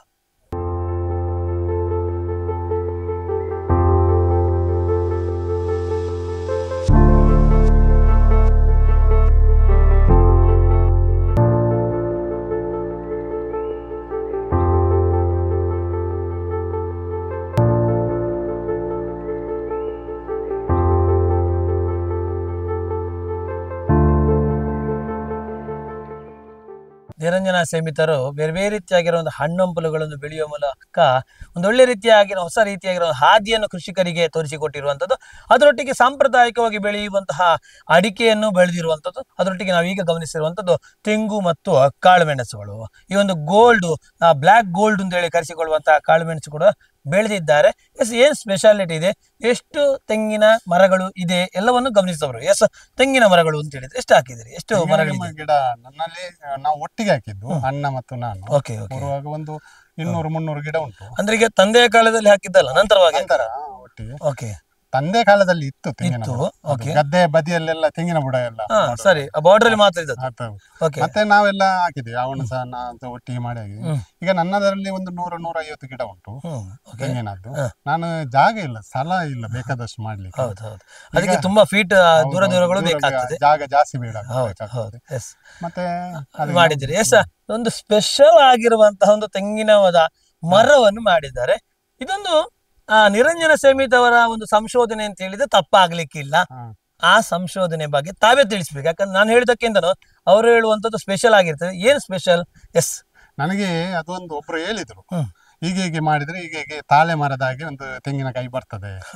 ಈ ನಮ್ಮ ಇದು ತೆಂಗಿನಕಾಯಿ ಬೇರೆ, ತಾಳೆ ಇರೋಳು ಅಂತ ಹೇಳುವಂತದ್ದು. ಕಳಿಯನ್ನು ಅಥವಾ ನಾವು ಗಮನಿಸುವಂತಹ ಒಂದು ಏನು ಶೇಂದಿ ಅಂತ ಹೇಳ್ತಾ ಹೋಗ್ತೇವೆ, ಆ ಶೇಂದಿ ತಯಾರಾಗುವಂತಹ ಏನು ಮರ ಇದೆಯೋ ಇರೋಳು ಅಂತ ಕರಿತೇವೆ. ಆ ಇರೋಳು ಮತ್ತು ತೆಂಗಿನ ಮರ ಕನೆಕ್ಟ್ ಮಾಡಿ ಅದನ್ನು ಪರಾಗಸ್ಪರ್ಶ ಮಾಡಿ ಒಬ್ರು ನನಗೆ ಹೇಳಿದ್ರು, ಹೀಗೆ ಮಾಡುವ, ನೋಡುವ ಹೇಗೆ ಬರ್ತದೆ ಅಂತ ನೋಡುವ. ಹಾಗೆ ಮಾಡಿದ್ರು. ಯಾವ ಹಂತದಲ್ಲಿ ಮಾಡಿದ್ರಿ? ಅದ ಗಿಡದಲ್ಲಿ ಮಾಡಿದ್ದ ಅಥವಾ ಕಾಯಿಯಲ್ಲಿ ಮಾಡಿ? ಓಕೆ. ತೆಂಗಿನ ಗಿಡ ಮತ್ತು ತೆಂಗಿನಕಾಯಿ ಮತ್ತು ಈರುಳ್ಳಿ ಇದು ಮುಂಗೆ ಇದು ಮಾಡಿ ಜಾಯಿಂಟ್ ಮಾಡಿ ಅವರು ನನ್ನ ಒಟ್ಟಿಗೆ ನರ್ಸರಿ ಅವರು ಸಹ ಮಾಡ್ತಾರೆ, ನನಗೆ ಸಹ ಅವರು ಅನುಭವ ಕೊಡ್ತಾರೆ. ನಾನು ಸಹ ಅವರು ಹೇಳಿದ್ರು ಹೀಗೆ ಮಾಡಿದ್ರೆ ಆಗ್ತದಿಲ್ಲ ಅಂತ, ಮತ್ತೆ ಫಲ ಹೇಗೆ ಬರ್ತದೆ ಅಂತ ಗೊತ್ತಾಗುದಿಲ್ಲ ಅಂತ. ಈಗ ಮಾಡಿದ್ದೇವೆ. 2 ಗಿಡ ನಾನು ಇಲ್ಲಿ ಬಂದು ನೆಟ್ಟಿದ್ದೇನೆ. 2 ಗಿಡ ಒಂದು 5-6 ಗಿಡ ಮಾಡಿದ್ದೇನೆ. ಅದರಲ್ಲಿ ಒಂದು 3 ಅವರ ಇಟ್ಟಲ್ಲ, ಮತ್ತೆ ಒಂದು 2 ನನಗೆ ಉಂಟು. ಅದರಲ್ಲಿ ಒಂದು ಈಗ ತಾಳೆ ಮರ ಆಗಿ 2-3 ವರ್ಷ ಆಯ್ತು. ಈ ಸಲ ಫಲ ಬಂದಿದೆ. ಕೊಂಬು ಕಾಯಿಗಳು ಕಾಯಿ ಅದೇ ರೀತಿ ಇರೋಲ್ ಟೈಪ್ ಬಂದಿದೆ. ಈಗ ಮಾತ್ರ ಅದರಲ್ಲಿ ಫಸಲು ನಿಲ್ಲುದಿಲ್ಲ, ಅದು ಹೇಗೆ ಅಂತ ಗೊತ್ತಾಗುದಿಲ್ಲ. ನೀವು ಗಮನಿಸ್ತಾ ಇದ್ದೀರಿ, ಬಹಳ ಚೆನ್ನಾಗಿರುವಂತಹ ಈರುಳ್ಳಿನ ಆ ಒಂದು ಏನು ಈರುಳ್ಳು ತೆಂಗು, ಅದಕ್ಕೆ ಹೆಸರು ಹೊಸದಾಗಿ ಇವರೇ ಇಡಬೇಕಷ್ಟೇ ಇನ್ನು. ಯಾಕಂದ್ರೆ ಈರುಳ್ಳು ತೆಂಗುನ ಆ ಒಂದು ಮರವನ್ನು ಗಮನಿಸುವಂಥದ್ದು ನೋಡ್ತಾ ಹೋಗ್ಬೋದು. ಸಂಪೂರ್ಣವಾಗಿ ಆ ಒಂದು ಏನು ಕೊಂಬೆ ಇದೆಯೋ ಕೊಂಬೆಯ ಅಂಟಿಕೊಂಡು ನಾವು ಈರುಳ್ಳು ಅಂತ, ಯಾಕಂದ್ರೆ ತೆಂಗಿನ ಮರ ಅಂತ ಹೇಳಿದ ಕೂಡಲೇ ಅದೊಂದು ಉದ್ದಕ್ಕವಾಗಿರುವಂತಹ ಒಂದು ಕೊಂಬೆ ಬಿಡ್ತದೆ. ಆ ಕೊಂಬೆಯ ತುದಿಯಲ್ಲಿ ತೆಂಗು ಇರ್ತಾ ಹೋಗ್ತದೆ. ಆದ್ರೆ ಇಲ್ಲಿ ನೋಡ್ತಾ ಹೋಗ್ಬೋದು, ನೇರವಾಗಿ ಅದರ ಬುಡಕ್ಕೆ ಈರುಳ್ಳಿ ಯಾವ ರೀತಿಯಾಗಿ ಅಂಟಿಕೊಂಡು ಆ ಕೊಂಬೆಗೆ ಇರ್ತದೆ, ಅದೇ ರೀತಿಯಾಗಿರುವಂತಹ ಒಂದು ವಿಶೇಷವಾದಂತಹ ಲಕ್ಷಣ ಗಮನಿಸ್ತಾ ಇದ್ದೇವೆ. ಈ ರೀತಿಯಾಗಿ ಯಶಸ್ಸು ಕಂಡಿದ್ದೀರಿ. ಇನ್ನು ಕಾಯಿ ಆಗ್ಬೇಕು, ಯಾಕಂದ್ರೆ ಕಾಯಿ ಚೆನ್ನಾಗಿ ದೊಡ್ಡದು ಉಳಿದಿದೆ. ಆ ಉಳಿದು ಒಂದು ಒಳ್ಳೆ ರೀತಿಯ ಯಶಸ್ಸು ಕಂಡ್ರೆ ಹೌದು ಸಾಧನೆ ಒಂದು ದೊಡ್ಡ ಮಟ್ಟದಲ್ಲಿ ಅದು ಈಗ ಯಶಸ್ಸಾಗ್ತದೆ. ತೋಟಗಾರಿಕೆಯಲ್ಲಿ ಹೇಳಿದ್ದೇನೆ, Yes. ಅವ್ರು ಬಂದು ನೋಡ್ತೇನೆ ಅಂತ ಹೇಳಿದ್ದಾರೆ ಹೇಗೆ Okay. ಉದುರುತ್ತದೆ ಅಂತ. ಹಾ, ಹಾ, ಇನ್ನು ಅವರನ್ನೇ ಪ್ರದೀಪ್ ಡಿಸೋಜ ಕರೆಯಬೇಕು Okay. ಬಂದವರು ಎಸ್, ಖಂಡಿತವಾಗಿಯೂ CPCRI ಅಥವಾ ನಮ್ಮ ಪ್ರದೀಪ್ ಡಿಸೋಜ್ ಅವರ ಮೂಲಕವಾಗಿ ಆ ಉದುರುವುದನ್ನು ನೀವು ನಿಲ್ಲಿಸಿದ್ರೆ ಹಾ. ಒಂದು ದೊಡ್ಡ ಮಟ್ಟದ ಸಾಧನೆ ಆಗ್ಲಿಕ್ಕೆ ಸಾಧ್ಯ. ಎಷ್ಟು ಖುಷಿ ಆಗ್ತುಂಟು, ಯಶಸ್ಸು ಕಂಡಿದ್ದೀರಿ ಇದರಲ್ಲಿ. ಅದು ನನಗೆ ತುಂಬಾ ಖುಷಿ ಆಗಿದೆ, ತುಂಬಾ ಜನ ಈಗ ಬಂದವರಿಗೆ ತೋರಿಸ್ತೇನೆ. ಎಸ್, ಅದರೊಟ್ಟಿಗೆ ಬ್ಲಾಕ್ ಗೋಲ್ಡ್ ಕರಿಮೆಣಸು ಎಷ್ಟು ಬೆಳೆದಿದ್ದೀರಿ? ಕರಿಮೆಣಸು ತುಂಬಾ ಇಲ್ಲ, ನಾನು ಅದು ಆಗ್ಲೇ ಹಾಕ್ಬೇಕಿತ್ತು, ನನಗೆ ಒಂದು ಅಷ್ಟು ಇದು ಬರ್ಲಿಲ್ಲ ಆ ಟೈಮ್ ಅಲ್ಲಿ. ಓಕೆ, ತುಂಬಾ ಹಾಕಿದ್ದೇನೆ, ಆದ್ರೂ ಒಳ್ಳೆ ಚೆನ್ನಾಗಿ ಬರ್ತಾ ಇದೆ. ಬರ್ತದೆ ಓಕೆ, ಅದು ನಿಮಗೊಂದು ಉತ್ಪತ್ತಿಯ ದಾರಿಯಾಗಿ ಬರ್ತಿದೆ. ಬರ್ತದೆ ಇನ್ನು ಹಾಕ್ಬೇಕು. ಇನ್ನು ಈಗ ಹೊಸ ಗಿಡಗಳೆಲ್ಲ ನಾನೆಂದ್ರೆ ಹಳೆ ತಾಳೆ ಮರ, ಹಳೆ ಕಂಗಿನ ಗಿಡ ಇದ್ರೆ ನೆಡ್ಬಹುದಿತ್ತು. ಇದು ಸಣ್ಣ ಸಣ್ಣ ನಾವು ನಮ್ಮ ಏಜ್ ಇದ್ದೇ ಅದು ಗಿಡ. ನಂದು ಏಜ್ ನೀವು 10ನೇ ವರ್ಷಕ್ಕೆ ಬರುವ 10ನೇ ಕ್ಲಾಸಿಗೆ ಬರುವಾಗ ನಂತರ ಮಾಡಿರುವಂತದ್ದು. ಎಸ್, ಖಂಡಿತವಾಗಿ. ಅಂದ್ರೆ 6+6 ಗಮನಿಸ್ತಾ ಹೋದಾಗ ಸುಮಾರು ನಿಮಗೊಂದು 18 ವರ್ಷ ಹತ್ರ ಆಗುವಾಗ ನಿಮಗೆ ಆ ಗಿಡಗಳನ್ನು ಬಿದ್ದಿರುವಂತದ್ದು. ಎಸ್, ಅದರೊಟ್ಟಿಗೆ ಆಗ್ಲೇ ಹೇಳ್ತಾ ಹೋದೆವು, ಅತಿಥಿ ಸತ್ಕಾರಕ್ಕೆ ಇವರು ಕೊಡುವಂತ ಒಂದು ಗಿಫ್ಟ್ ಅಂತ ಹೇಳಿದ್ರೆ ಅದು ಪಪ್ಪಾಯಿ. ಎಸ್, ಪಪ್ಪಾಯಿ ಅಂತ ಹೇಳುವಂತ ವೆರೈಟಿ ಯಾವ ತಳಿ ಇದೆ? ಅದು ತೈವಾನ್ ಅಂತ ಹೇಳ್ತಾರಲ್ಲ, ಅದೇ ಇವರೇ ಕೊಡುವುದು ನಮಗೆ ಗಿಡ. ನಾನು ಅಲ್ಲಿಂದಲ್ಲಿ ಹೋಗಿ ತಂದದ್ದು. ಎಲ್ಲಿ ಇದು ಉಳ್ಳಾಲ ಕೀರು ಅಭಿವೃದ್ಧಿ ನಿಗಮದವರು ಬೆಂಡೆ ಬೀಜ ಸಹ ಅವರೇ ಕೊಟ್ಟದ್ದು, ಇದು ಸಹ ಅವರೇ ಕೊಟ್ಟದ್ದು. ಹಾಗೆ ನೀವು ಹೋಗಿ ಅಲ್ಲಿಂದ ಪಡ್ಕೊಳ್ತೀರಿ. ಎಸ್, ಎಷ್ಟು ಗಿಡಗಳಿದೆ? ನನ್ನಲ್ಲಿ ಒಂದು ಈಗ 20 ಗಿಡ ಉಂಟು. 20 ಗಿಡ ಇದೆ, ಎಲ್ಲದರಲ್ಲಿ ಅದ್ಭುತವಾಗಿ ಬರ್ತಾ ಇದೆ. ಉಂಟು. ಎಸ್, ಕೇವಲ ಅತಿಥಿ ಸತ್ಕಾರಕ್ಕೋಸ್ಕರವಾಗಿ ಕೊಡ್ತೀರಾ ಅಥವಾ ಬಂದವರಿಗೆ ಒಂದೊಂದು ಕೊಡ್ತೇನೆ, ಅಥವಾ ಮಾರಾಟಕ್ಕೆ ಇಡ್ತೀರಾ? ಮಾರಾಟ ಕೆಲಸ ಮಾಡ್ತೇನೆ, ಬರ್ತದೆ. ಇಲ್ಲಿ ಈಗ ಎಲ್ಲವನ್ನು ಗಮನಿಸುವಂತದ್ದು ನಿರಂಜನ ಸ್ವಾಮಿತ್ರೆ, ಹಣ್ಣು ಹಂಪಲುಗಳಿದೆ, ಅಡಿಕೆ ಇದೆ, ತೆಂಗು ಇದೆ, ಅದೇ ರೀತಿಯಾಗಿ ಸಾಕಾಣಿಕೆಗಳನ್ನು ಮಾಡ್ತಾ ಇದ್ದೀರಿ. ಮಾರುಕಟ್ಟೆ ಅಂತ ಹೇಳುವಂತದ್ದು ಹೇಗೆ ಮಾಡ್ಕೊಂಡ್ರಿ? ನಮಗೆ ಇಲ್ಲಿ ಮಾರ್ಕೆಟ್ ನನಗೆ ಎಲ್ಲಿ ಸಹ ಹೋಗ್ಲಿಕ್ಕೆ ಇಲ್ಲ ಮಾರ್ಕೆಟ್ ಇದೆ. ಹಣ್ಣಂಪಲು ಮತ್ತೆ ಅಡಿಕೆದು ಬರ್ತಾರೆ ಮನೆಗೆ, ತೆಂಗಿನಕಾಯಿದು ಬರ್ತಾರೆ ಮನೆಗೆ ಕೊಂಡೋಗ್ಲಿಕ್ಕೆ, ಮತ್ತೆ ಆಡು ಕೊಂಡೋಗ್ಲಿಕ್ಕೆ ಬರ್ತಾರೆ, ಕೋಳಿ ಕೊಂಡೋಗ್ಲಿಕ್ಕೆ ಬರ್ತಾರೆ, ಮೊಟ್ಟೆ ಕೊಂಡೋಗ್ಲಿಕ್ಕೆ ಬರ್ತಾ ಇದ್ದಾರೆ. ಮತ್ತೆ ಹೆಚ್ಚು ಪ್ರಚಾರ ಆಯ್ತು ಈಗ. ಧರ್ಮಸ್ಥಳ ಗ್ರೂಪಿನವರು ಎಲ್ಲ ಬರ್ತಾರೆ, ಒಂದೊಂದು ಬಸ್ ಬರ್ತಾರೆ. ಅವ್ರು ಬಂದ್ರೆ ಅವ್ರು ಪಡ್ಕೊಳ್ತಾರೆ, ಬಂದವರು ಮತ್ತೆ ಹೋಗಿ ಹೇಳ್ತಾರೆ ಹೀಗೆ ಅಲ್ಲಿ ಉಂಟು ಅಂತ, ಅವ್ರು ಬಂದು ಪಡ್ಕೊಂಡು ಹೋಗ್ತಾರೆ. ಹಾಗೆ ನನ್ಗೆ ಇಷ್ಟರ ತನಕ ಪ್ರಾಬ್ಲಮ್ ಆಗಿಲ್ಲ. ಕೋಳಿ ಸಹ ಅದು ಒಂದೇ ಕೋಳಿ ಅಲ್ಲ, ಅಲ್ಲಿ ಬೇರೆ ಬೇರೆ ತರದ್ದು ಕೋಳಿ ಉಂಟು. ಅದು ಈ ಭೂತಕ್ಕೆಲ್ಲ ಮಾಡ್ತಾರೆ, ಅದಕ್ಕೆ ಒಂದು ಕಲರ್ ಕೋಳಿ ಅಂತ ಬರ್ತದೆ, ಅದು ತುಂಬಾ ಸೇಲ್ ಆಗ್ತದೆ. ಮುಂದಿನ ಸಂಚಿಕೆಯಲ್ಲಿ ಈ ಸಂಚಿಕೆಯಲ್ಲಿ ಇಷ್ಟೆಲ್ಲ ಗಮನಿಸ್ತಾ ಹೋದೆವು. ಮುಂದಿನ ಸಂಚಿಕೆಯಲ್ಲಿ ಖಂಡಿತವಾಗಿಯೂ ಸಾಕಾಣಿಕೆಗಳ ಬಗ್ಗೆ ಅವರ ಶ್ರೀಮತಿಯವರು ವಿಶೇಷವಾಗಿ ಮುತುವರ್ಜಿ ವಹಿಸಿಕೊಂಡು ಆ ಒಂದು ಸಾಕಾಣಿಕೆಯನ್ನು ಮಾಡ್ತಾ ಹೋಗ್ತಾರಂತೆ. ಅದೇ ರೀತಿಯಾಗಿ ಅವರಿಗೆ ಸಿಕ್ಕಿರುವಂತಹ ಪ್ರಶಸ್ತಿಗಳು, ಅವರಿಗೆ ಸಿಕ್ಕಿರುವಂತಹ ಎಲ್ಲ ಸನ್ಮಾನಗಳನ್ನು ಕೂಡ ಮುಂದಿನ ಸಂಚಿಕೆಯಲ್ಲಿ, ಅಂದ್ರೆ ಈ ಬುಧವಾರ ಅಲ್ಲ, ಮುಂದಿನ ಬುಧವಾರದ ಎಲ್ಲ ರೀತಿಯಾಗಿರುವಂತಹ ಚಿತ್ರಣವನ್ನು ನಾವು ನಿಮಗೆ ತೋರಿಸ್ಲಿಕ್ಕಿದ್ದೇವೆ. ಕಾತುರದಿಂದ ಕಾಯಿರಿ. ಪ್ರತಿದಿನವೂ ಮೊಟ್ಟೆ ಇಡುವಂತಹ ಸ್ಪೆಷಲ್ ಆಗಿರುವಂತಹ ಆ ಕೋಳಿಗಳಿರುವಂಥದ್ದು, ಅದೇ ರೀತಿಯಾಗಿ ಖರ್ಚು ಕಡಿಮೆ ಮಾಡಿ ಕೋಳಿ ಸಾಕಾಣಿಕೆ ಮಾಡಿದರೆ ಅದು ಭೂತಕ್ಕೆ ಕೊಡುವಂತಹ ಕೋಳಿ ಅಥವಾ ದೈವಾರಾಧನೆ ಆಗುವಂತಹ ಸಂದರ್ಭದಲ್ಲಿ ಇಡುವಂತಹ ಕೋಳಿ, ಆ ಕೋಳಿಯ ಸ್ಪೆಷಾಲಿಟಿ ಎಲ್ಲವನ್ನೂ ಕೂಡ ಇವರ ಶ್ರೀಮತಿಯವರ ಮೂಲಕವಾಗಿ ನಾವು ತಿಳಿಸ್ಲಿಕ್ಕಿದ್ದೇವೆ. ಎಸ್, ಇಷ್ಟೆಲ್ಲವನ್ನು ಮಾಡ್ತಾ ಹೋಗಿದ್ದೀರಿ. ಬಹಳ ಹೆಮ್ಮೆ ಆಗುವಂಥದ್ದು ಏನು ಅಂತ ಹೇಳಿದ್ರೆ, ಮಾರುಕಟ್ಟೆ ಅಂತ ಹೇಳಿದ್ರು ಮನೆಯ ಬಾಗಿಲಲ್ಲೇ ಇದೆ. ಎಸ್, ಪಡ್ಕೊಳ್ಳುವಂತಹ ವ್ಯಕ್ತಿಗಳು ಎಷ್ಟು ಖುಷಿ ಆಗ್ತಾ ಇದೆ. ನಿರಂಜನ ಸೇಮಿತರು ನಮ್ಮ ಒಂದು ಊರಲ್ಲಿ ಇದ್ದದ್ದು ಎಷ್ಟು ಖುಷಿ ಅಂತ ಹೇಳುವಂತ ಅವ್ರು ಹೇಳ್ತಾ ಹೋಗ್ತಾರೆ. ಹೇಗೆ ಹೇಳ್ತಾರೆ? ಅದು ಬಂದವರು ಎಲ್ಲರೂ ಪರಿಚಯ ಆಗ್ತದಲ್ಲ, ಅವರು ಎಲ್ಲರೂ ಬಂದವರು ಪರಿಚಯ ಆಗ್ತದೆ ನನ್ಗೆಲ್ಲ. ಮತ್ತೆ ನಾನು ಅಲ್ಲಲ್ಲಿ ಟ್ರೈನಿಂಗ್ ಕೊಡ್ಲಿಕ್ಕೆ ಹೋಗ್ತೇನೆ, ಅವರಿಗೆ ಹೋಗುವಾಗ ಹೇಳ್ತೇನೆ. ಇಲ್ಲಿ ಬಂದವರು ನೋಡ್ದವರು ಇನ್ನೊಬ್ಬರಿಗೆ ಹೇಳ್ತಾರೆ, ಅವರು ಇನ್ನೊಬ್ಬರಿಗೆ ಹೇಳ್ತಾರೆ. ಅದು ಈಗ ಎಲ್ಲ ಇಲ್ಲಿಗೆ ಬರ್ತಾರೆ. ಮತ್ತೆ ಮಾರ್ಕೆಟ್ ಸಹ ನಾವು ಸ್ವಲ್ಪ ನಾವು ನಮಗೆ ಎಷ್ಟು ಬೇಕು ಅಷ್ಟೇ ಇಡುದು. ತುಂಬಾ ಅಲ್ಲಿ ಬರ್ತಾರೆ ಕೊಂಡೋಗ್ತಾರೆ ಅಂತ ಒಟ್ರಾಸಿ ಮಾರ್ಕೆಟ್ ಪಡ್ಕೊಳ್ಳೋದಿಲ್ಲ. ನಾವೊಂದು ಮಾರ್ಕೆಟ್ ಇರ್ತೇವೆ, ಅದೇ ಮಾರ್ಕೆಟ್ಗೆ ಕೊಡ್ತೇವೆ. ಅದು ಅವ್ರಿಗೆ ಕೆಲವರಿಗೆ ಸಿಟಿಯಲ್ಲೆಲ್ಲ ತುಂಬಾ ಜಾಸ್ತಿ ಕೊಡ್ತಾರೆ, ಇಲ್ಲಿ ಅವರಿಗೆ ನೋಡುವಾಗ ಇಲ್ಲಿ ತುಂಬಾ ಕಡಿಮೆ ಕಾಣ್ತದೆ, ಹಾಗೆ ಇಲ್ಲಿಗೆ ಬಂದು ಪಡ್ಕೊಂಡು ಹೊಡ್ತಾರೆ. ಎಸ್, ನೋಡ್ತಾ ಬಂದ್ರಲ್ಲ, ಇವರ ಎಲ್ಲ ರೀತಿಯಾಗಿರುವಂತಹ ಕೃಷಿ ತೋಟದಲ್ಲಿರುವಂತಹ ವೆರೈಟಿ ಆಗಿರುವಂತಹ ಪ್ಲಾನ್ಗಳು, ಆ ಪ್ಲಾನ್ಗಳ ಮೂಲಕವಾಗಿ ಒಂದು ಒಳ್ಳೆ ರೀತಿಯಾಗಿರುವಂತಹ ಯಶಸ್ಸು ಕಂಡಿದ್ದಾರೆ. ಯಶಸ್ಸು ಇನ್ನು ಮುಂದೆ ಸಾಗ್ತಾ ಹೋಗ್ತದೆ. ಆ ಸಾಗುವಂತ ಪ್ರತಿ ಒಂದು ಯಶಸ್ಸಿನ ಹಿಂದೆ ಅವರ ಮನೆಯವರೊಂದಿಗೆ ಅವರ ಒಂದು ಬಹಳ ಪ್ರೀತಿಯಾಗಿರುವಂತಹ ಒಂದು ಮೃಗ, ಅದು ನಾಯಿ. ಆ ಒಂದು ಸಾಕು ಪ್ರಾಣಿ ನಾಯಿಯ ಖಂಡಿತವಾಗಿ ಒಂದು ವಿಶಿಷ್ಟವಾಗಿರುವಂತಹ ಒಂದು ರೋಚಕವಾಗಿರುವಂಥದ್ದು ಇದೆ. ಅದನ್ನು ಇವತ್ತು ಈ ವಾರದಲ್ಲಿ ತಿಳಿಸ್ತೇವೆ.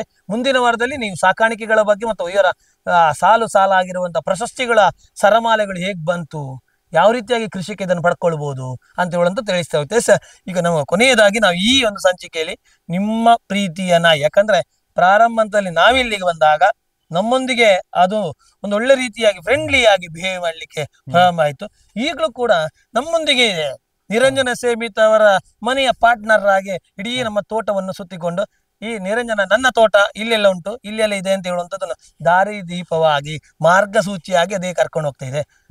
ಈ ನಾಯಿಯ ಬಗ್ಗೆ ತಾವೇನ್ ಹೇಳ್ತೀರಿ? ಇದು ನಾಯಿ ನನಗೆ ಒಂದು ನನ್ನ ಡಾಕ್ಟರ್ ಇದ್ದಾರೆ, ಕ್ಯಾನ್ಸರ್ ಇದು ಮೇನ್ ಡಾಕ್ಟರ್ ಅವರು, MIO ಮ್ಯಾಂಗ್ಳೂರು ಓಕೆ, ಅಂಕೋಲಜಿ ಖಂಡಿತ ಫೇಮಸ್. ಅವರು ಒಂದು ನಾಯಿ, ಅವರು ಈ ನನ್ನ ಕೃಷಿ ನೋಡಿ ಇಲ್ಲಿಗೆ ಅವರೇ ಬರ್ತಾ ಇದೆ. ಈ ಕೋಳಿ ಮೊಟ್ಟೆದ್ದು ಕೋಳಿ ಅವರೇ ಎಲ್ಲ ಇಡ್ಲಿಕ್ಕೆ ನನಗೆ ತುಂಬಾ ಇದು ಅವರಲ್ಲಿ ಕ್ಯಾನ್ಸರ್ ಪೇಷಂಟ್ ಎಲ್ಲ ನೋಡಿ ನೋಡಿ ಸಾಕಾಗುದಂದ್ರೆ ಕೃಷಿ ನೋಡ್ಲಿಕ್ಕೆ ಬರುವುದಿಲ್ಲ. ಅವ್ರು ಬರುವಾಗ ಒಂದೊಂದು ನಾಯಿ ತರ್ತಾ ಇದ್ದರು.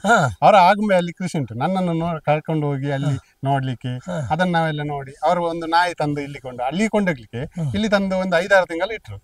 ಅದನ್ನು ಕೊಂಡು ಹೋಗುವಾಗ ನನಗೆ ಒಂದು ಇಲ್ಲಿ ನಮ್ಮ ಮಕ್ಕಳು ಬೇಸರ ಮಾಡಿದರು. ಆ ನಾಯಿಯನ್ನು ಮುದೋಲ ನಾಯಿ ಅಂತ ಇತ್ತು, ಅದನ್ನು ಅವರು ಅಲ್ಲಿಗೆ ಕೊಂಡೋಗ ಇವರಿಗೆ ಕಿರಿಕಿರಿ ಆಯ್ತು. ಅದು ಅವ್ರಿಗೆ ಗೊತ್ತಾಯ್ತು ನೋಡುವಾಗ. ಅದಕ್ಕೆ ಅವ್ರು ಹೇಳಿದ್ರು, ನಾನು ನಿಮ್ಗೆ ಒಂದು ಒಳ್ಳೆ ನಾಯಿ ತಂದು ಕೊಡ್ತೇನೆ, ಅದನ್ನು ಇದು ಮಾಡಿ ಇದು ಕೊಂಡೋಗು ಅಂತ ಅವ್ರು ಹೇಳಿದ್ರು. ಅದಕ್ಕೆ ಆಯ್ತಂತ ಅವ್ರು ಹೇಳಿ ಅಲ್ಲಿ ಕಂಕನಾಡಿ ಹಾಸ್ಪಿಟಲ್ ರೋಹನ್ ಗಟ್ಟಿ ಅಂತ ಡಾಕ್ಟರ್ ಇದ್ದಾರೆ ಕ್ಯಾನ್ಸರ್ ಇದ್ದು, ಅವರ ಮನೆಗೆ ಕರ್ಕೊಂಡು ಹೋಗಿ ಅವರ ಮನೆಯಲ್ಲಿ ಒಂದು ನಾಯಿ ಇತ್ತು, ಅದನ್ನು ತಂದು ಇಲ್ಲಿಗೆ ಕೊಟ್ಟರು. ಸಣ್ಣ ಮರಿ. ಎಷ್ಟು ವರ್ಷ ಆಯ್ತು ಈ ನಾಯಿಗೆ? ಈಗ ಒಂದು 3 ವರ್ಷ ಆಯ್ತು, 3-4 ಆಯ್ತು. ಅದು ಒಂದು 5 ತಿಂಗಳು ಮರಿ 6 ತಿಂಗಳು ಮರಿ ಇರುವಾಗ ನಮಗೆ ಕೊಟ್ಟಿದ್ದದು. ಅದು ನಮ್ಮೊಟ್ಟಿಗೆ ಬೆಳೆದು ಈಗ ಎಲ್ಲ ಇಲ್ಲಿ ಕೃಷಿ ನೋಡ್ಲಿಕ್ಕೆ ಬಂದವರಿಗೆ ಅದೇ ಕರ್ಕೊಂಡೋಗಿ ತೋರಿಸ್ತದೆ. ನನಗೆ ಇಲ್ಲಿ ಕೃಷಿ ನೋಡ್ಲಿಕ್ಕೆ ಇದು ಕೃಷಿಕರೇ ಬರುವುದಲ್ಲ, ಕೆನರಾ ಕಾಲೇಜ್ ಅಂತ ಬೆಂಜನ್ ಪದನಲ್ಲಿ ನಮಗೆ ಹತ್ತಿರ, ಅಲ್ಲಿಯ ಎಲ್ಲ ಮಕ್ಕಳು ಈಗ ಅವರಿಗೆ ಒಂದು ಸಬ್ಸಿಡಿ ಇದು ಅವರಿಗೆ ಒಂದು ಇದು ಉಂಟು, ಆರ್ಗಾನಿಕ್ ಕೃಷಿ ಅಂತ ಒಂದು ನೋಡ್ಲಿಕ್ಕೆ, ಸಾವಯವ ಕೃಷಿಯನ್ನು ನೋಡ್ಲಿಕ್ಕೆ ಒಂದು ಇದು ಉಂಟು. ಅವರು 4-5 ಬ್ಯಾಚ್ ಇಲ್ಲಿಗೆ ಬರ್ತಾ ಇರ್ತಾರೆ. ಅವ್ರು ಬರುವಾಗ ಹೆದರಿಕೆ ಆಗ್ತದೆ ಅವರಿಗೆ, ರಿಕ್ಷಾದಿಂದ ಇಲ್ಲಿಗೆ ನಾಯಿ ಮತ್ತೆ ಅದು ಅವರ ಫ್ರೆಂಡ್ಲಿ ಅವರೇ ಅದೇ ನಾಯಿ ಎಲ್ಲ ಅವರನ್ನು ಕರ್ಕೊಂಡು ಹೋಗಿ ಎಲ್ಲ ತೋರಿಸಿ ಮತ್ತೆ ಅವರು ಹೋಗುವಾಗ ಮನೆಯಲ್ಲಿ ಬಂದು ಕೂರುವಂತದ್ದು. ಮತ್ತೆ ಯಾರು ಸಹ ಬಂದ್ರು ಎಲ್ಲರೊಟ್ಟಿಗೆ ಹೋಗಿ ಎಲ್ಲರೂ ಮಾಡುವಾಗ ಅದು ಪರಿಚಯದ ನಿಮ್ಮ ಒಂದು ಪಾರ್ಟ್ನರ್ ಆಗಿ ಬಿಸ್ನೆಸ್ ನಲ್ಲಿ ಒಂದು ಪಾರ್ಟ್ನರ್ ಆಗಿ ಹೇಗಿರ್ತಾವ ನಿಮ್ಮ ಪಾರ್ಟ್ನರ್ ಆಗಿ ಇರುವಂತದ್ದು. ನಾನು ಉಳ್ಳಿಗೆ ಹೋಗಾಗ ಅಲ್ಲಿಗೆ ಬರ್ತದೆ, ನಾನು ಎಲ್ಲಿಗೆ ಹೋಗ್ತೇನೆ ಒಟ್ಟಿಗೆ ಅಲ್ಲಿ ಒಟ್ಟಿಗೆ ನೋಡಿದ್ದೀರಲ್ಲ. ಖಂಡಿತ ನಿರಂಜನ ಸೇಮಿತರವರ ಕಾವಲುಗಾರರಾಗಿ ಪ್ರತಿಯೊಬ್ಬ ಬರುವಂತ ಅತಿಥಿಯ ಮಾರ್ಗಸೂಚಿಯಾಗಿರುವಂತಹ ಆ ಒಂದು ನಾಯಿಯನ್ನು ಗಮನಿಸ್ತಿದ್ದಾಗೆ ಸಾಕು ನಾಯಿಗಿಂತ ಹೆಚ್ಚು ಬುದ್ಧಿವಂತ ನಾಯಿಯಾಗಿರುವಂತಹ ಒಂದು ಬಹಳ ಸ್ಪೆಷಲ್ ಆಗಿರುವಂತಹ ನಾಯಿ. ಇನ್ನಷ್ಟು ರೀತಿಯಾಗಿರುವಂತಹ ಕೃಷಿಯ ಮಾಹಿತಿಯನ್ನು ನಾವು ತಿಳಿಸ್ಲಿಕ್ಕಿದ್ದೇವೆ. ಆಗ್ಲೇ ಹೇಳ್ತಾ ಹೋದಾಗೆ ಇವರ ಎಲ್ಲಾ ರೀತಿಯಾಗಿರುವಂತಹ ಸಾಲು ಸಾಲು ಸನ್ಮಾನಗಳು, ಸಾಕಾಣಿಕೆಗಳ ಸ್ಪೆಷಲ್ ಆಗಿರುವಂತಹ ಸಾಕಾಣಿಕೆಗಳು ವೆರಿ ಶಾರ್ಟ್ ಟೈಮಲ್ಲಿ ಕಡಿಮೆ ಖರ್ಚಿನಿಂದ ಒಂದೊಳ್ಳೆ ರೀತಿಯಾಗಿರುವಂತಹ ಅರ್ನಿಂಗ್ ಮಾಡುವಂತಹ ಸಾಕಾಣಿಕೆಗಳನ್ನು ಗಮನಿಸ್ಲಿಕ್ಕಿದ್ದೇವೆ. ಎಲ್ಲವನ್ನು ಗಮನಿಸೋಣ ಮುಂದಿನ ಸಂಚಿಕೆಯಲ್ಲಿ. ಇವತ್ತಿನ ಈ ಸಂಪೂರ್ಣದಂತ ಮಾಹಿತಿ ನೀಡಿದ್ದಕ್ಕಾಗಿ ವಂದನೆಗಳು.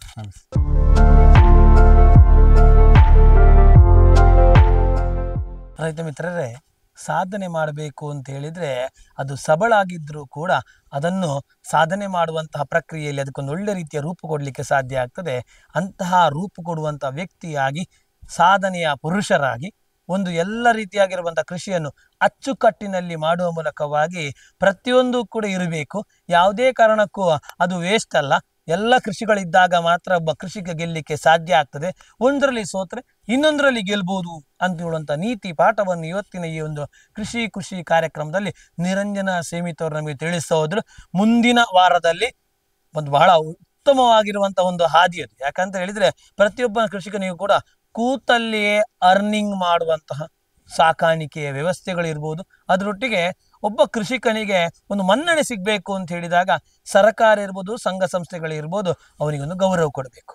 ಆ ಗೌರವವನ್ನು ಒಂದು ಒಳ್ಳೆ ರೀತಿಯಾಗಿ ಪಡ್ಕೊಳ್ಳುವಂಥದ್ದು ಹೇಗೆ? ಯಾಕಂದ್ರೆ ಬೇರೆ ಬೇರೆ ರೀತಿ ವ್ಯಕ್ತಿಗಳು ಸೂಟ್ ಕೇಸ್ ಹಿಡ್ಕೊಂಡು ಪಡ್ಕೊಳ್ತಾರೆ. ಆದರೆ ಒಂದು ಒಳ್ಳೆ ರೀತಿಯಾಗಿ ಪಡ್ಕೊಳ್ಳೋದು ಹೇಗೆ ನಮ್ಮ ನಿರಂಜನ ಸೇಮಿತ್ ಅವರು ಪಡ್ಕೊಂಡ್ರು ಎಲ್ಲವನ್ನು ಮುಂದಿನ ಕೃಷಿ ಕಾರ್ಯಕ್ರಮದಲ್ಲಿ ಮುಂದಿನ ವಾರದ ಬುಧವಾರದಲ್ಲಿ ನಾವು ಗಮನಿಸಬಹುದು. ನಿರಂತರ ಸುದ್ದಿ ಹಾಗೂ ಮನರಂಜನೆಗಾಗಿ ವೀಕ್ಷಿಸಿ ನಮ್ಮ ಕುಡ್ಲ 24x7. ಇದು ವಿಶ್ವಾಸದ ಪ್ರತಿಬಿಂಬ.